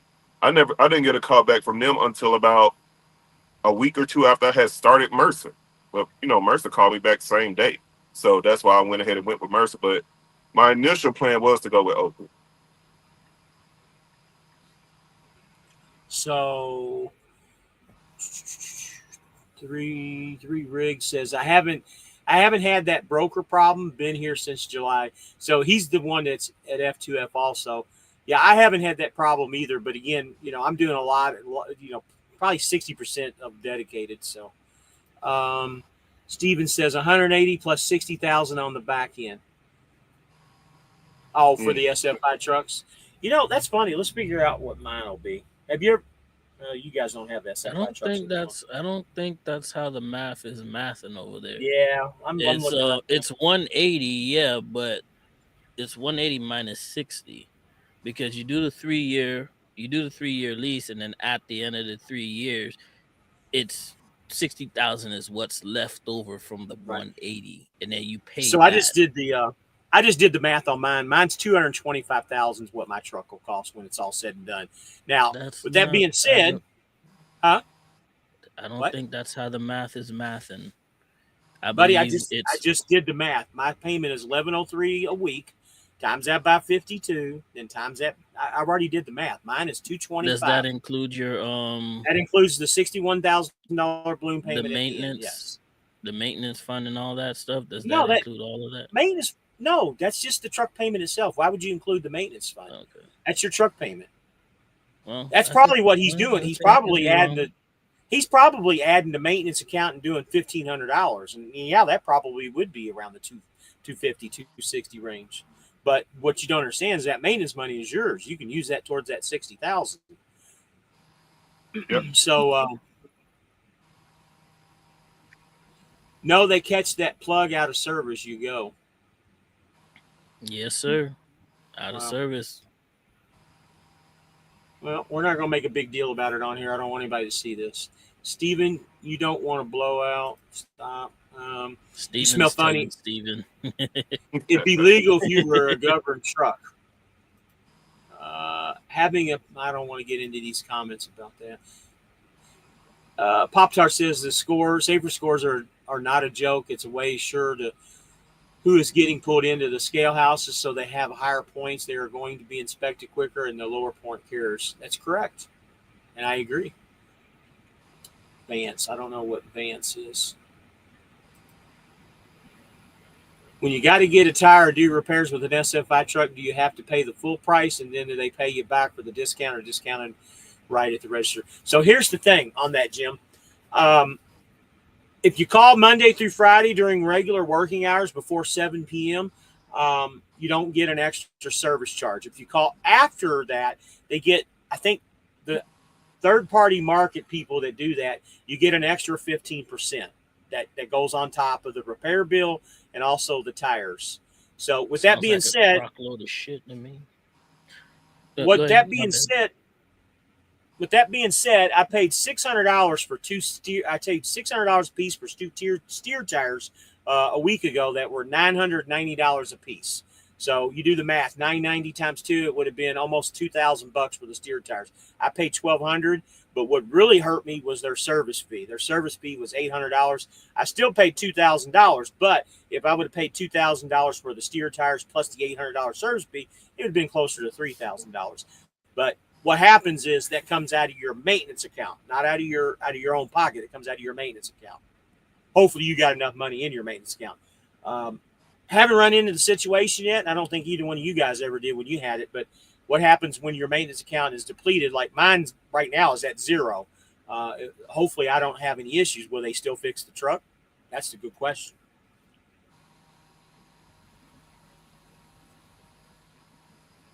New truck. I bought a 2018 Cascadia, always own Pete's, so this is something new for me. 2018 Cascadia, not a bad deal. Not a bad deal. $12.50 a week for 3 years. Well, that $12.50, you're including the maintenance that goes in there too. See, my payment is $11.03 a week, and then I have to put $175 in the maintenance. So the maintenance money technically is yours, but it's still you use it to do any kind of maintenance with. So you can't really count that extra $175.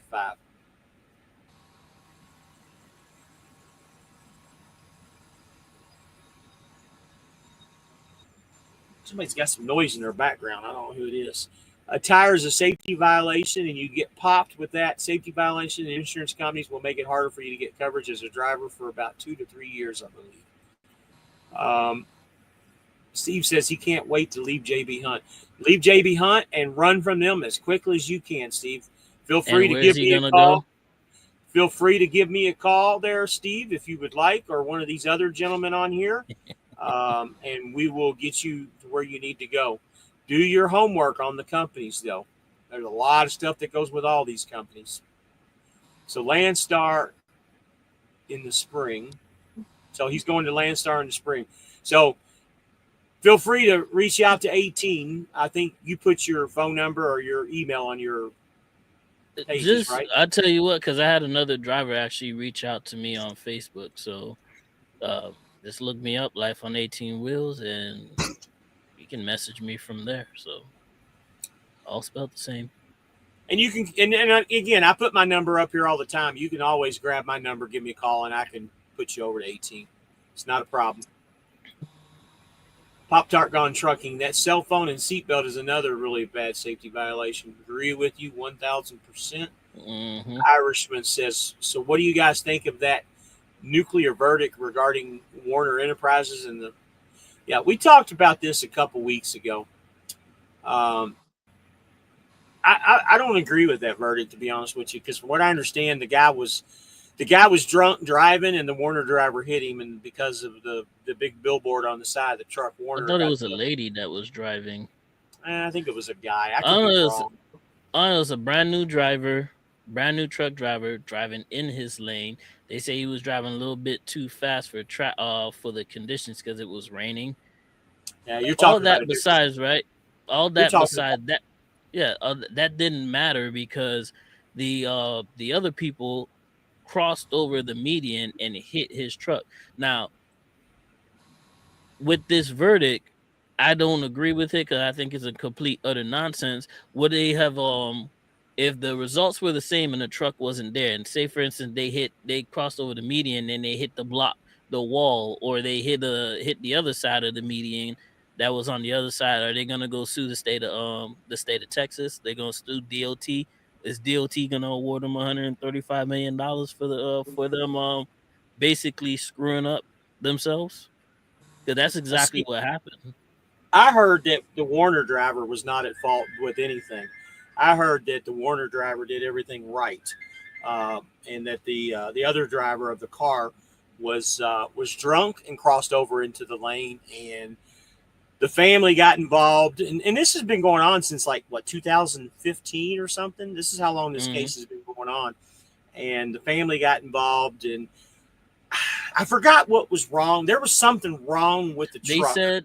They said that it was a brand new driver. Okay. I think he was on his first or second load or whatever. It was raining, and they said he was driving a little too fast for condition. But like I said, all that aside, he was in his truck maintaining in his lane. It's not like he crossed the lane and went over there and hit them. They crossed over their lane and hit him. That doesn't make any sense. See, that's another thing, too. He was driving too fast for conditions. Now, to me, that is an interpretation. And when you have an interpretation, that's not law. There's nothing wrong with that. There was no speed limit. It is. It's a catch-all phrase. That's an interpretation. And being a police officer, we have a lot of interpretations that we did as officers, whether they were right or wrong. And this is what a judge will tell you. And we can bring Poppy's buddy on here that's a truck driver too, that was a judge, and he'll tell you the same thing. Interpretation doesn't always mean that it's right or wrong. It's just what posted conditions are. Who knows? The truck driver might not have been doing a damn thing wrong. And again, just like everything, we were not there. None of us were there. We're only reading what we read and going off of. But answer your question, I don't really have a good answer for that. I think that was. I don't agree with it, Steven. What you say? I'm busy being fat right now, so y'all excuse me. So Lance said he did end up at Bruce Oakley, and he said it's the nastiest job he ever took. What about Christensen Trucking? So, Pop-Tart, I can tell you anything you want to know about Christensen Trucking. That's probably, besides where I'm at right now, that was probably one of the better companies I've ever worked for. Great people to work for. Your records got to be very clean, or they won't even look at you. Trying to think what else. They put you in nice equipment. You lease the equipment. The only thing that if I had anything bad to say about Christensen, their lease is, well, when I was there, it was 43 cents a mile. So if you didn't run any miles that week and you went home, you didn't have a truck payment. But you do the math. You had 3,000 miles.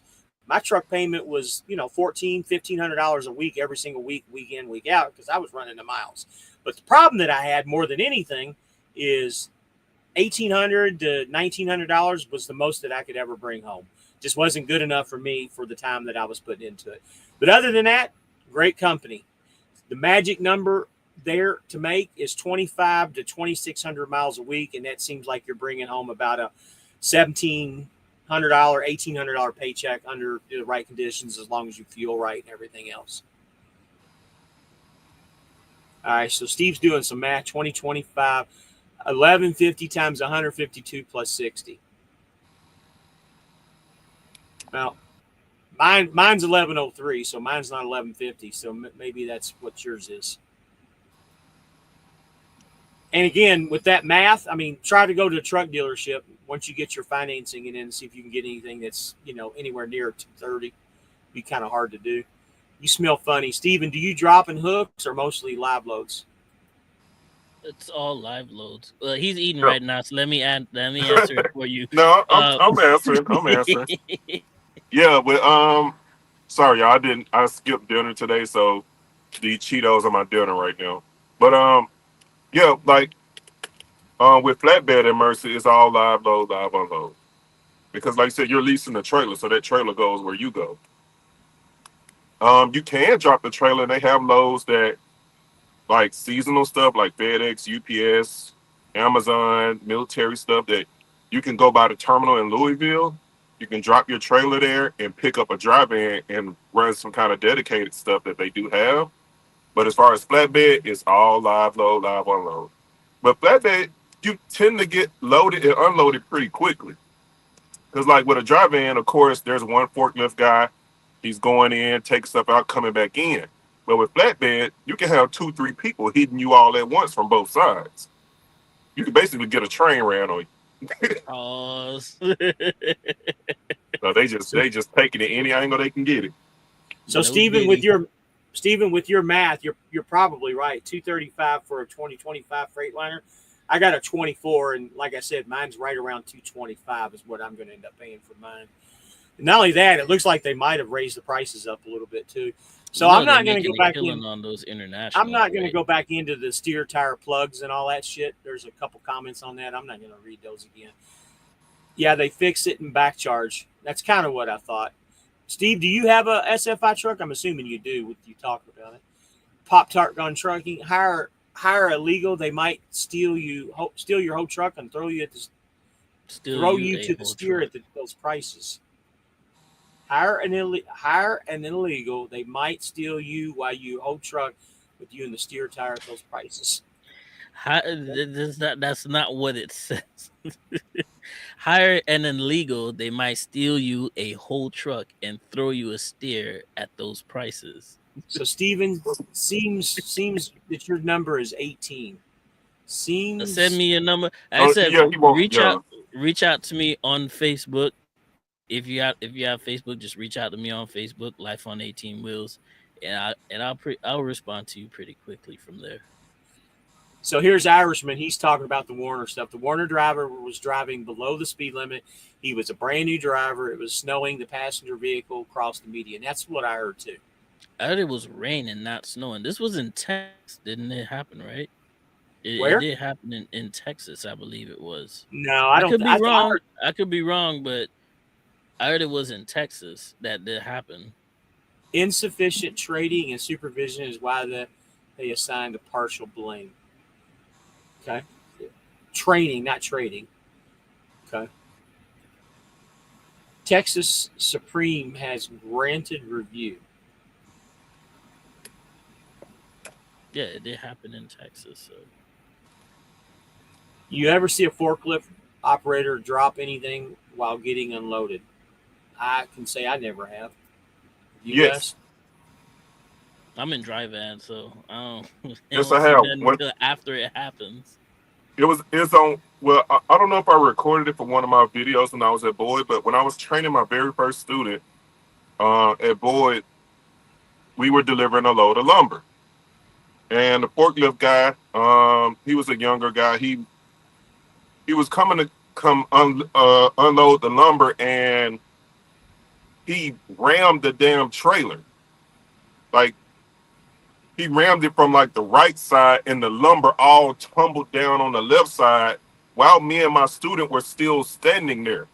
So we just started backtracking. Like we literally didn't have time to turn around and run. We both just started stepping backwards like we damn wide receivers some damn where. And we had to start moving back as far as we could. What the hell did the fireworks What come the from? hell is What are you doing, man? what is all that? Hey, I thought I was, you have an iPhone, right? yeah, I thought I was like on Yeah, LSD or the some shit. iPhones Like, always got some weird stuff going on. I'm like, hold on, these chips ain't that damn good. I'm hallucinating. Put the I can't chips wait to down. watch this replay. And you got unloaded quick, man. Yeah, but I had to You back probably up ever had. like crazy. We just started stepping back as fast as they can, and he felt so bad for us. Like we helped him pick up the lumber just because we needed to get the hell out of there anyway. But he felt so bad for us. They like gave us like these 2 apple pies that were like homemade apple pies, Oh, and gave please us like don't a tell. Yeah, don't tell. That they gave you the don't tell gifts, right? basically, and gave us a whole case of like the Celsius, like the energy drinks, and gave us a whole like 12 pack of those, and like 2 apple pies, and we told them they were apple pies up. So, Josh, as my knowledge, I don't think there is an age limit for a truck as long as it passes a DOT inspection. I've seen some ratty trucks at all three of these companies. All three of our companies, I've seen ratty trucks. I think these two guys can probably say the same thing. I don't think there's an age limit as long as they can pass the DOT inspection. Am I right with you guys too? No, we have to. If you weren't grandfathered into Landstar with an older truck, you must be ELD compliant. Truck got to be able to take ELD. Same with Mercer. They don't care about the year of the truck, long as it's ELD compliant. You know Got to what? be Now that you ELD mention compliant. that, I think that's the same thing here too. As long as it can accept the ELD. So I think was that like 2005, 2006 when they started that. I think that's about the time period. All right, so Irishman, I'm on the fence right now between F2F, AFT, and TRC. Feel free to give me a call, Irishman. I'll be more than happy to talk to you about F2F. I don't I even heard know the companies AFT. are. I heard AFT has a YouTube channel, and they usually I think those guys do like their top drivers of the week and how much they make and stuff. And they do make money, but they also be pulling some really cheap freight under $2 a mile. So, and they seem to be pretty successful with it. I think AFT is more like a dispatching service for owner operators than a company itself. And then TRC, well, you want to know more about TRC, just go to Bonehead Truckers. That's his I think that's where he works at. He talks about them a lot, so Well, the thing is with F2F, I mean, it's really not about the company. It's about you. Where do you want to be? How much do you want to make? And how does your time allow you to do stuff?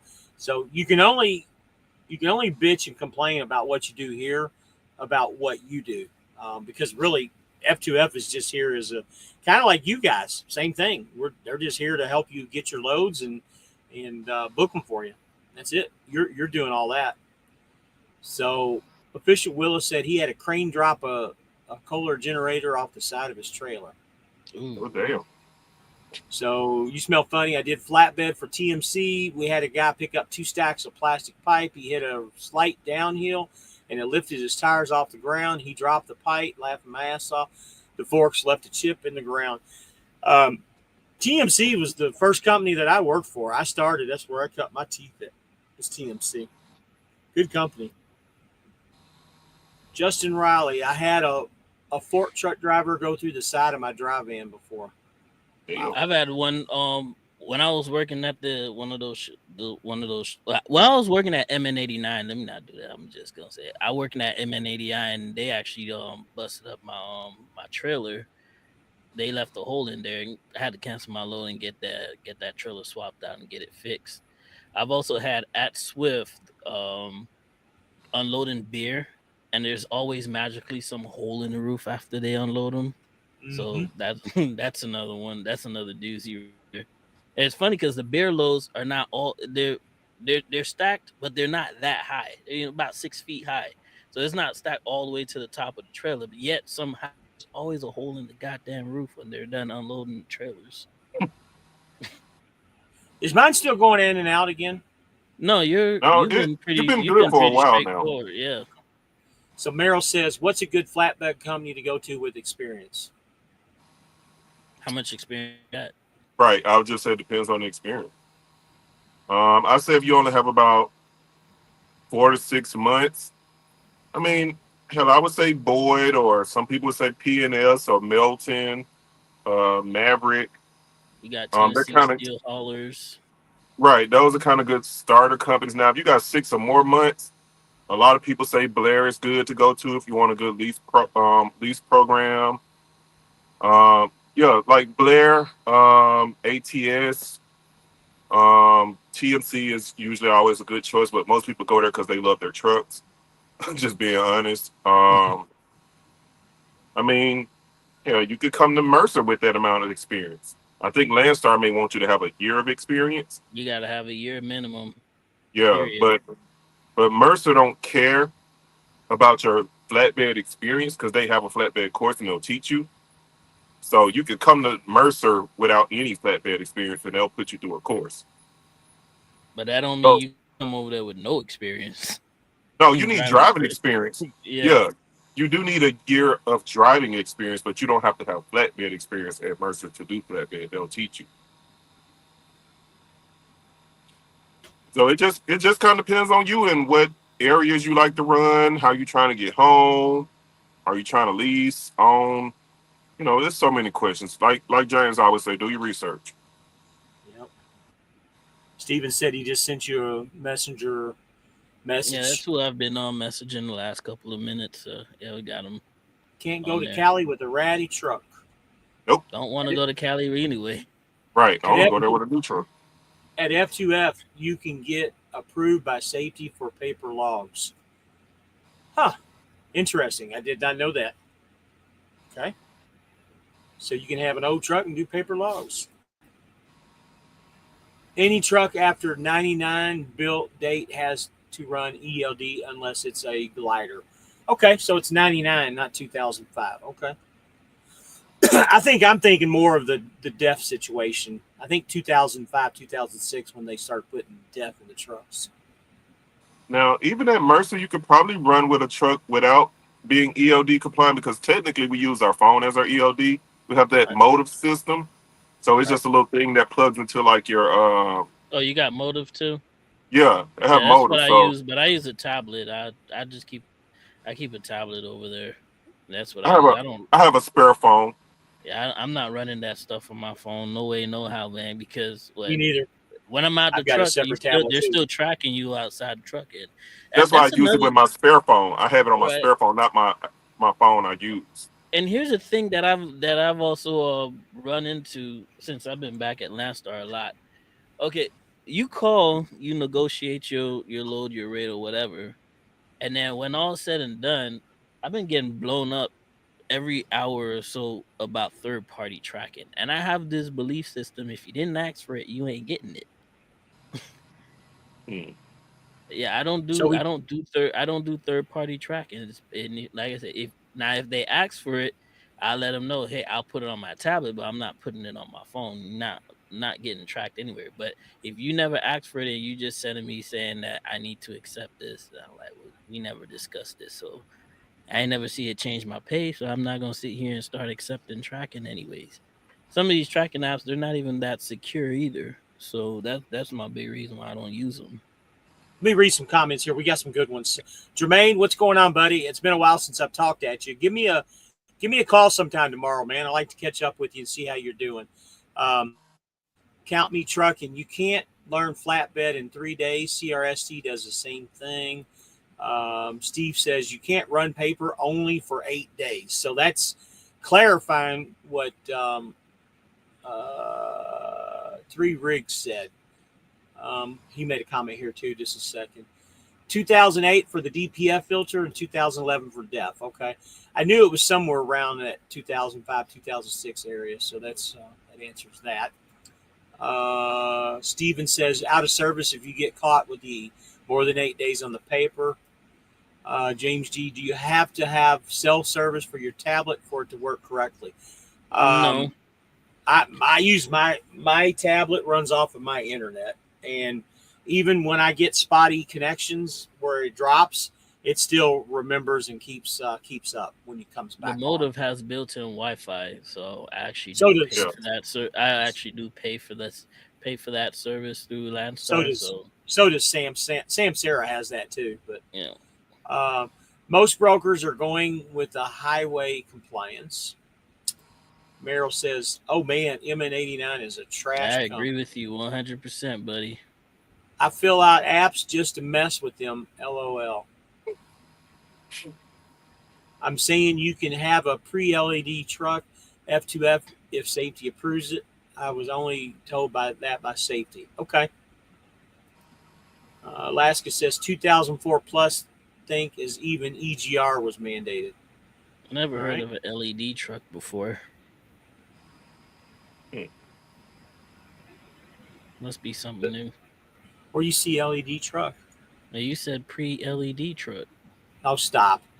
Quit being so I'm just damn. You smell funny. You smell funny as 18. What states you guys not go to, no matter the rate? the Northeast. I don't care how much they paying. I ain't going. I'm sorry. California, I never signed up for the California compliance bullshit, so I guess I ain't going All over right. there either. So it doesn't So matter to me. with you saying that, okay, if somebody paid you 15 No, grand to go to New no, York City, you no. I still would said not go. no, no, absolutely not. I don't like those people. Listen, I was born in New York, in Well, Bronx, let right? me let And me I let me put still it this would way. not serve those people. I don't care. I would not go to New York either, but for the right price, there's a lot of things I can be convinced into Well, doing. if you want to sell your soul, that's up to you. I'm not gonna do But it. I have there has to be a lot of caveats to it though too. I have to be unloaded and unloaded within an I'm hour not. of both spots. Well, good Or luck with that. that's what I'm saying. There's a lot of caveats that go with it too. I'm not So doing. I don't Irishman care. says, I'm too old, fat, and lazy for flatbed. I'm retired from law enforcement. I'm like you, James. I got aches and pains from 20 years of going after bad guys. Yeah, I don't really have a lot of aches and pains of going after bad guys. I have been in some foot pursuits before, but um, I can remember one foot pursuit I got into. This is kind of funny. I was with another officer. He happened to be black, but we were in the middle of the projects, and for whatever reason, I was the passenger because when we rode, with what we did, we served warrants and we rode two to a car, and I happened to be the passenger, and my fat ass got out and ran after the suspect, and I was the only white guy within probably about a 3 mile radius, and that was kind of funny, but Anyway, my partner, after I got done running about 4 blocks, and I was a lot bigger than what I am now, I was breathing really heavily. And he asked me, says, James, I need to call an ambulance for you? Because I was breathing hard. Funny story. After 2004, they introduced EGR, and after 2009, they came up with the DPF. Alaska Hall, what kind of truck you got, 18? I've got a 2019 International 625 with the 826 motor. Ain't too And bad. do me a favor, Alaska Hall. When I start promoting and start recruiting again, don't give me a lot of shit, because I've laid off of it for about 2.5 months because I wanted to make sure that this company was going to be halfway decent before I started promoting or recruiting. So don't give me a lot of shit, please. Mm. I know that's one of your big things that you like doing. So heavy haul in the Northeast pisses me off for overheight. You smell funny. Hunts Point isn't that bad. I went there when I was a rookie, like with 3 months experience. Well, good luck with that. You can have it. You and Steven can have New York all to yourselves. Bro. Yeah, he says he loves driving in New York. I agree, man. I don't go to the boroughs either. Did Wilmington to Connecticut down to pick up in Brooklyn and back to Wilmington every night. It's all you, buddy. All you. He loved it. All you. That's just like what's the old saying about the fat girl on the moped? What's it? What's that joke? You remember it? No. It might be an old geezer joke. I don't know. No, it's not an old geezer joke. You'd know it if I said it. It's kind of the things you don't tell people. They're fun to ride, but you don't want to get caught on one. Talking about a fat girl or a moped. I love BBWs. Yeah. Not because I'm black, but more cushion for the pusher. MacArthur says he applied to Mercer, but it's cold outside, man. They won't take his 04 Columbia or his 06, so I may have to upgrade a truck or find another company. Come to F2F, we were just talking about that, MacArthur. I'm pretty sure that they'll take your truck. Now, it may be an issue where, like, you may have your death thing deleted, and sometimes they don't want you having that done. No, none of these big companies are messing with anybody who has that could be trucks. The issue, but there are people there. Well, like I said, then it could be that grandfather thing, like you mentioned with Landstar. But there are some people there with some really old trucks, like really old. So it could be maybe a death deleted thing or some kind of safety reason as to why they won't take that truck. So Alaska Hall says, he said, no problem. Won't say anything. You've been there for a little bit. Talk about me recruiting. I haven't started yet, but I'm going to give it till the beginning of the year, and then I'm going to start heavy on it, as long as nothing comes up. What dealerships do you recommend other than SFI? I was looking at Lone Mountain sales and even Schneider truck sales. Schneider truck sales is good, and also Lone Mountain is good. I don't really know a lot about Arrow. That would be a Steven question. Arrow's pretty decent as well, too. Arrow was definitely a great experience for me. Like I said, they gave me $4,000 down on my down payment. Oh, yeah, they do match down payments as well. Yeah, that's what I was going to say. They do a $4,000 match. It's on select trucks, true enough, but it definitely helps a lot. They've been great. When I first got my truck, 3 of my 4 batteries was dead, and they replaced it for free for me. Otherwise, that would have been $900 some for me to do. I called them, and they paid the people right there and then with their credit card. They gave me a headache rack for free, so I didn't even have to buy this headache rack. They just had one laying on their yard at the dealership, and I asked them, could I have it? They were like, yeah. And they put it on for free. Anything to get that sale, boy. Right, anything to get that sale. They gave me and when me and my brother went and got the Volvo when I was back at Landstar as a driver the first time. They gave us full tanks, filled both of them right up.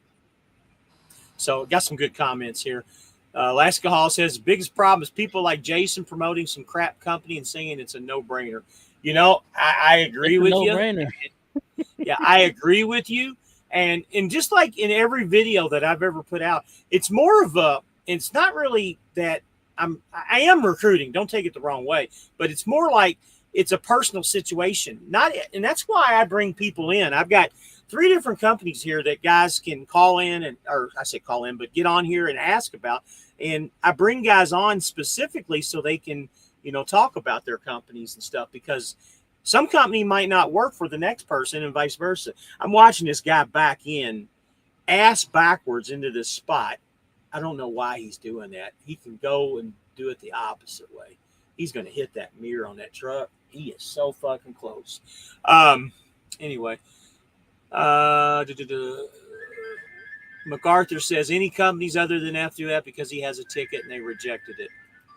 That sucks. Yeah, I have an 08, but I'm at F2F. 3 Rigs says. Bone is for the dog, meat is for the man. That's funny. That's funny.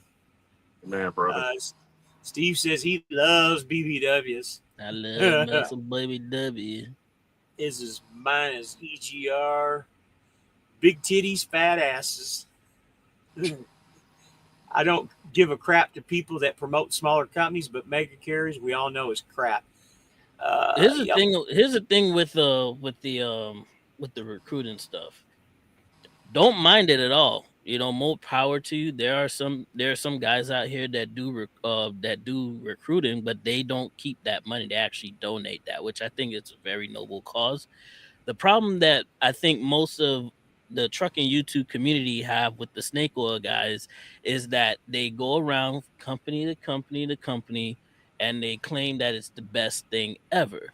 They only tell you good things. They don't tell you the good, the bad, and the ugly, and then let you make the decisions for yourself. It's more of a they're parading themselves more of the type of people who make money off of referrals and don't do the actual driving. And I think that's the reason why the trucking community is so far up their asses about it, is because they're preaching like preachers. Super ego. But they're not but they're not performing any miracles. If you get what I'm saying, you know? And anybody that comes out here and promotes super ego is just you just stay far away from those people, man. They're, like I said, it's all a money grab. And again, at the end of the day, more power to you. If you want to make money that way, that's cool. But don't half-ass the people by giving them half the information. You get what I'm saying? So you smell funny says at least you're not like those prime YouTubers. You get a YouTube channel, a GoPro, and a lease contract. Yeah, it's funny. You smell funny. I like the majority of the prime YouTubers. I'm subscribed to quite a few. You know, it's funny you say that. Too. I've subscribed to quite a few of them too because, you know, and again, you know, not knocking Prime. Prime's a great company. They have their issues, just like they have their issues like all other companies. But you know, it's the Kool-Aid. And if anybody knows what the Kool-Aid comment come from and where it came from, you know what I'm talking about, the Kool-Aid comment. Drinking prime Kool-Aid. You know where that comment came from? Either one of you two. But I know it ain't sugar in their Kool-Aid. It's more like Crystal Light. Do you know, Steven, where that comment came from? I have no idea. Okay. So back in the late 70s, early 80s, there was a preacher. His name was Jim Jones. Oh, I know what you're talking about. The whole mass suicide thing. Yeah, I don't know what city or what state he lived in, but he moved all of his people to Guyana, South America. And he the Jonestown, South America. He had over 3,000. I know the story. And they all drank the cyanide in the Kool-Aid. And that's where drinking the Kool-Aid comes from. So when people say that, that's what that means, because they're all following the same occult, kind of like what Jim Jones had. So, again, I find it very interesting and educational to hear about the people that are following for the Kool-Aid. And I got a good friend of mine that works there, makes a ton of money with them. He's very lucky. He's got a good dispatcher, and he's like me. He'll run whatever day, hour, whatever he needs to run, and he's very successful at it. He'll tell you he's successful at it too. Man, he watches this show every once in a while. He has no desire to leave or go anywhere else because, and again, you know, he's one of the senior drivers over there. He's been there 3 or 4 years now, and he's got a good situation. Very good situation. Drank that Kool-Aid so good at Prime. They let them put them them driver facing cameras in their trucks, and they did not bat one eye, man. Every single one of them YouTubers, pretty much most of them, are saying, "Oh, it's for the drivers, it's for your safety, it's all this and all that." I'm It like, ain't nothing. They don't he give ain't a got shit nothing. about you. They It's don't give just a like damn about that. it's just like Swift having their trucker appreciation shit. Their trucker appreciation shit is for the people that work in the office, man. You know, all these companies that do that shit has nothing to do with the truck driver. Amen. Tell the truth, no hold back. That's the truth, man. AKA Democrats. You know. So MacArthur says, I should hear back from Mercer tomorrow on their decision. My question is, how is their van freight? Because I have to get a newer truck. I'm thinking of Lone Mountain to get a truck. Thoughts? Um, from I mean, in any situation where you have dry van and flatbed at a company, flatbed makes more, period, on average, because of the labor involved. That's not to say dry van rates are bad or suck, but flatbed rates are just always higher. Flatbed has a lot of freight at Mercer. They have more freight than flatbed, which is the weird thing. They have way more freight. Like every now and then I look at the Mercer load board and I just kind of check the dry van rates. Like if I'm in a flatbed, I may see 5 loads, but they're paying pretty good. Some 2, 3. I've seen some $4 mile loads, but they're like little shorty runs. They're like $100, 120 miles, paying $800, which is excellent for a little shorty run.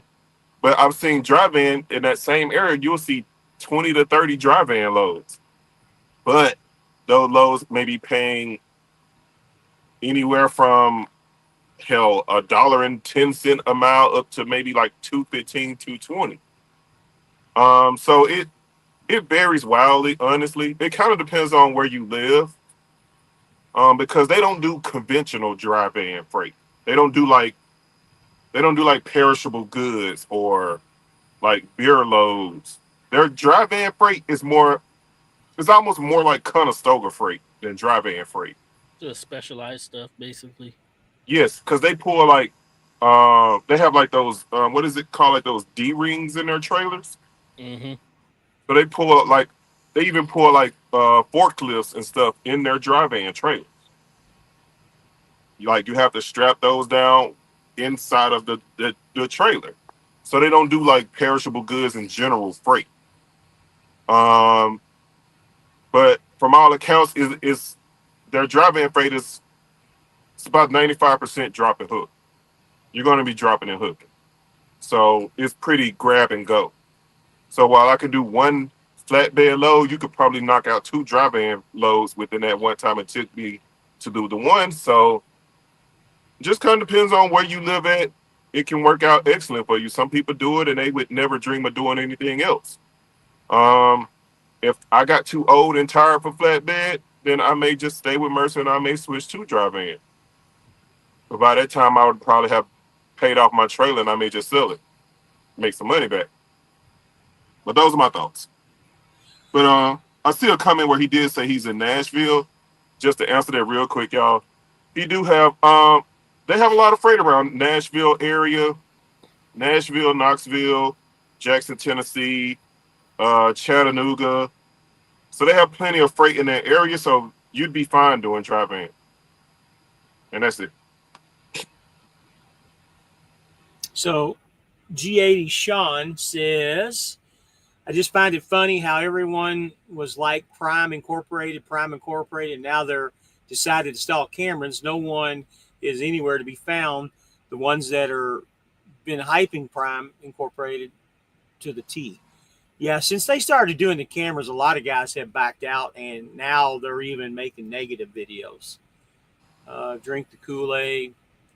Trying to work for Prime Incorporated was like trying to find a government job. When you look at company pay benefits, I can see why everyone leases a truck. Irishman says, Jason and Tim are broken down again, but yet they are still promoting that company because according to them, they get paid $250 after 24 hours of breakdown. Irishman, they're getting $250 to cuddle. When I finance my own this summer, I'll more than likely go to Mercer. Well, bring your butt on then. So MacArthur says he's in Nashville. He's Irishman's laughing at you. Smell funny. 18. You keep it real. Too many drinking the drink and putting out videos. Thanks, Mert. Mert. What's Mert? Mert. Is that his horn? I guess so. I guess so. Well, I didn't know if this was something an old man doesn't understand. Maybe you guys understood it, but I guess not. No, I'm You're not always guilty. cracking on the. That's You're always it. cracking Drinking on the the old man. Kool-Aid, Don't man. get it. MacArthur said, "Thank you." Alaska Hall says, 18. Do you ever see loads on the Landstar load board going to Alaska? You know, Absolutely. All the that's a, time. what kind of money do they pay? Because that's one thing that I would love Damn to do. good money. 15, 20 grand. They're pretty Yep. like I said, right now they're pretty low for what it is, but in a normal market, that's easily like 25, 30, $35,000 loads right there all day, every day. Yep. And they got people who just do those. Just Yep. I used to see them all the time when I worked at Landstar. costs a The lot. little- It costs they money were- to go up. It costs money to go up there. Right. So they pay you pretty decent. And the thing about it, going to Alaska, you gotta prep your truck. You gotta carry extra tires, you gotta carry extra fuel, you gotta carry a whole bunch of extra stuff with you because once you get up into Canada, into them straits, and between then and there, it's what, thousands of miles before you see another truck stop or see anybody or see anything. So they do pay pretty decent. You get pretty much like hazard pay for going up there. Mm-hmm. That's interesting. And if you're going with a dry van, good luck getting the load back out. You want to go up there with a reefer, at least you'll get some fish and you can bring some fish back. Yep. Driving, you're gonna be dead heading to like Washington. You know, I heard that it takes longer to drive from like Seattle, Washington to Alaska than it takes to drive from Miami, Florida to Seattle. Imagine that.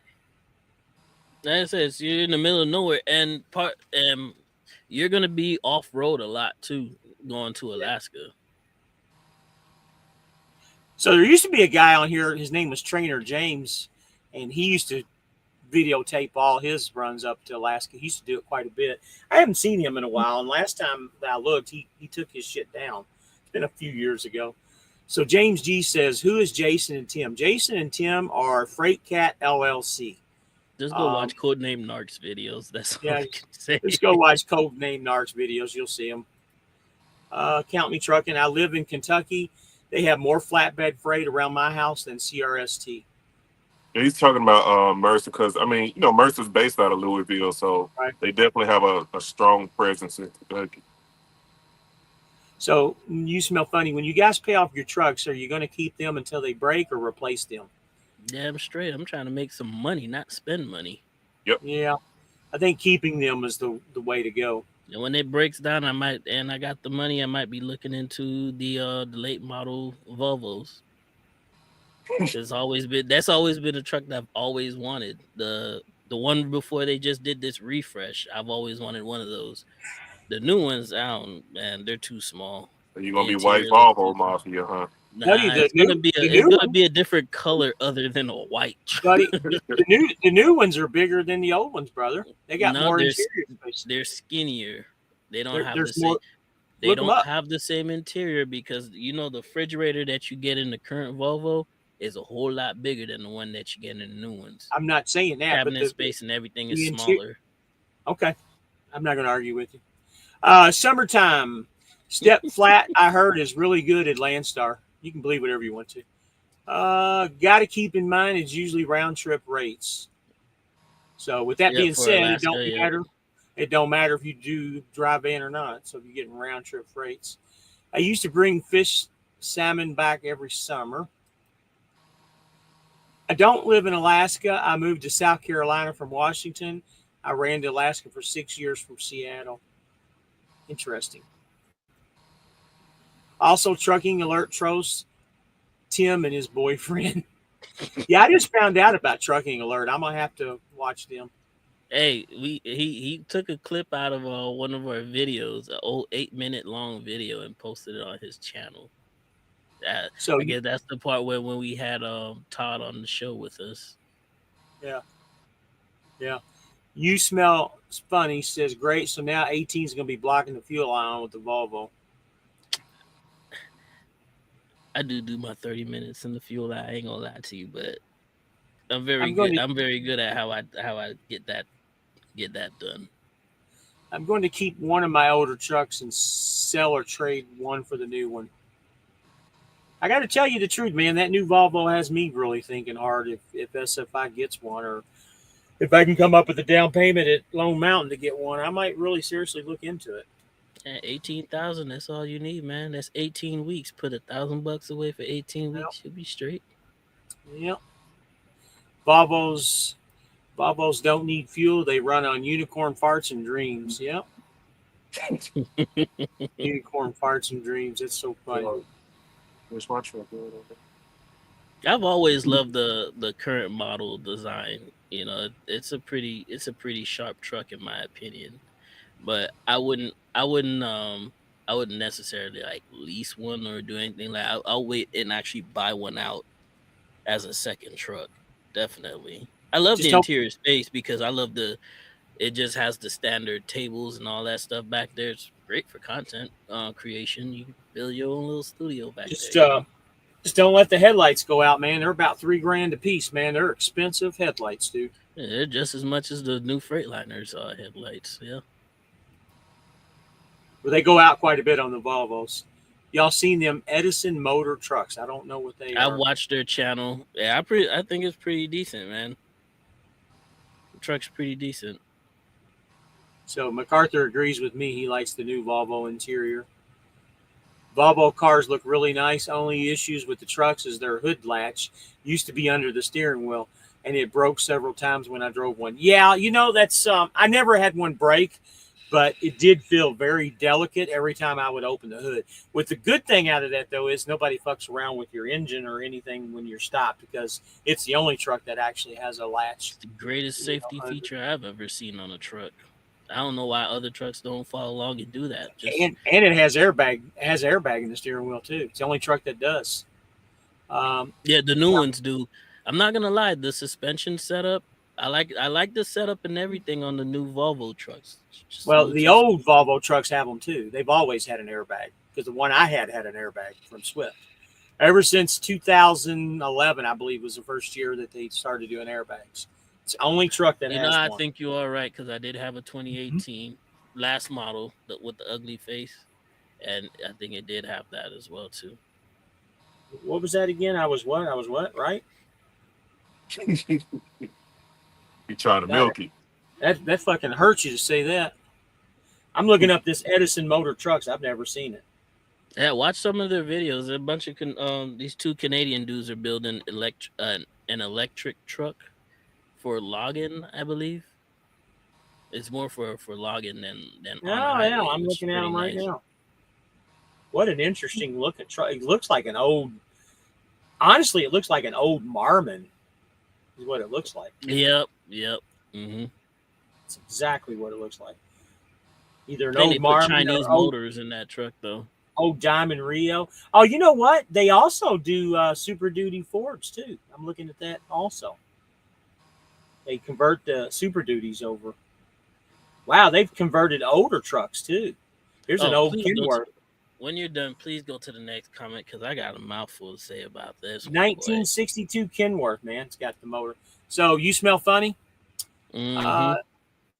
What's your opinion on battery kill switch being on the back of the cab? LOL. The most stupidest thing that they could ever do.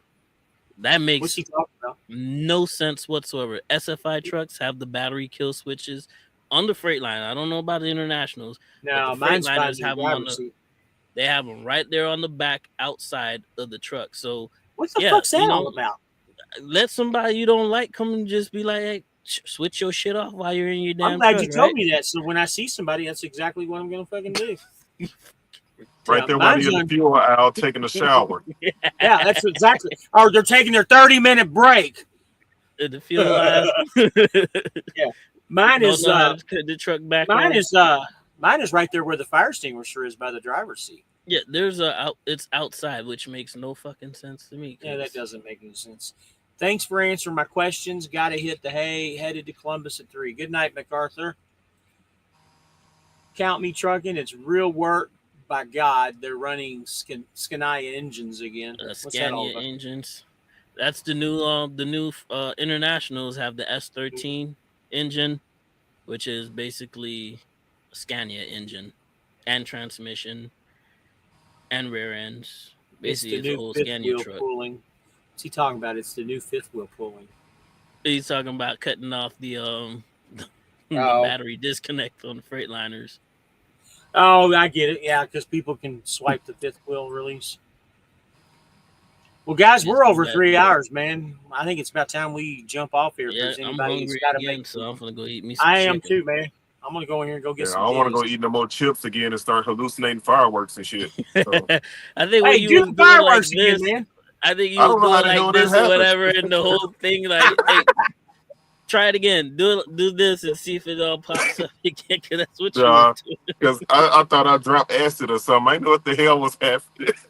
I thought you dropped acid or something, or maybe me too. Oh man, this shit was fucking hilarious, man.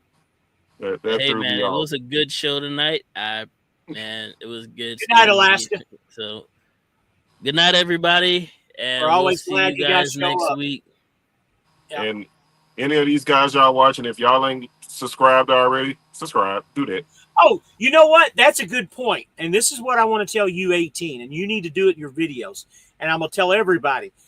All these guys' videos, all three of us, go in. When you watch our videos, like them and subscribe. You had over 300 views on your video, okay? Actually, you had more than that. You had like 600 views on your videos with like, 250 subscribers, or whatever your subscribers are. You had twice as many people watching your shit, but they weren't subscribed to you. Make sure your people subscribe. All you guys need to subscribe to all three of us. Subscribe and like our videos, please. Let me read these last few comments and we'll jump off here. Good night, guys. Be safe out there, Irishman. Everybody's just saying good night. James G said he enjoyed the show. Stay safe. Does 18 do? And does 18 Wheel do videos? we'll end with that one, guys. Y'all have a good night. How Thanks about for you coming. subscribe? How about you subscribe some more, and then the higher my count goes, the more videos I probably can make. I'm just saying on leap years. Oh, Keith made a comment here. Only on leap years. Damn. Hey, Good Steve, night, thanks guys. for joining us tonight. Like I said, you can be a permanent guy if you want to. It's all up to you, brother. You just let me know, and we'll. I ain't got no life. Huh? So I ain't got no life anyway. Sure. We'll keep His life rolling is out on Sunday 18 night wheels, videos, man.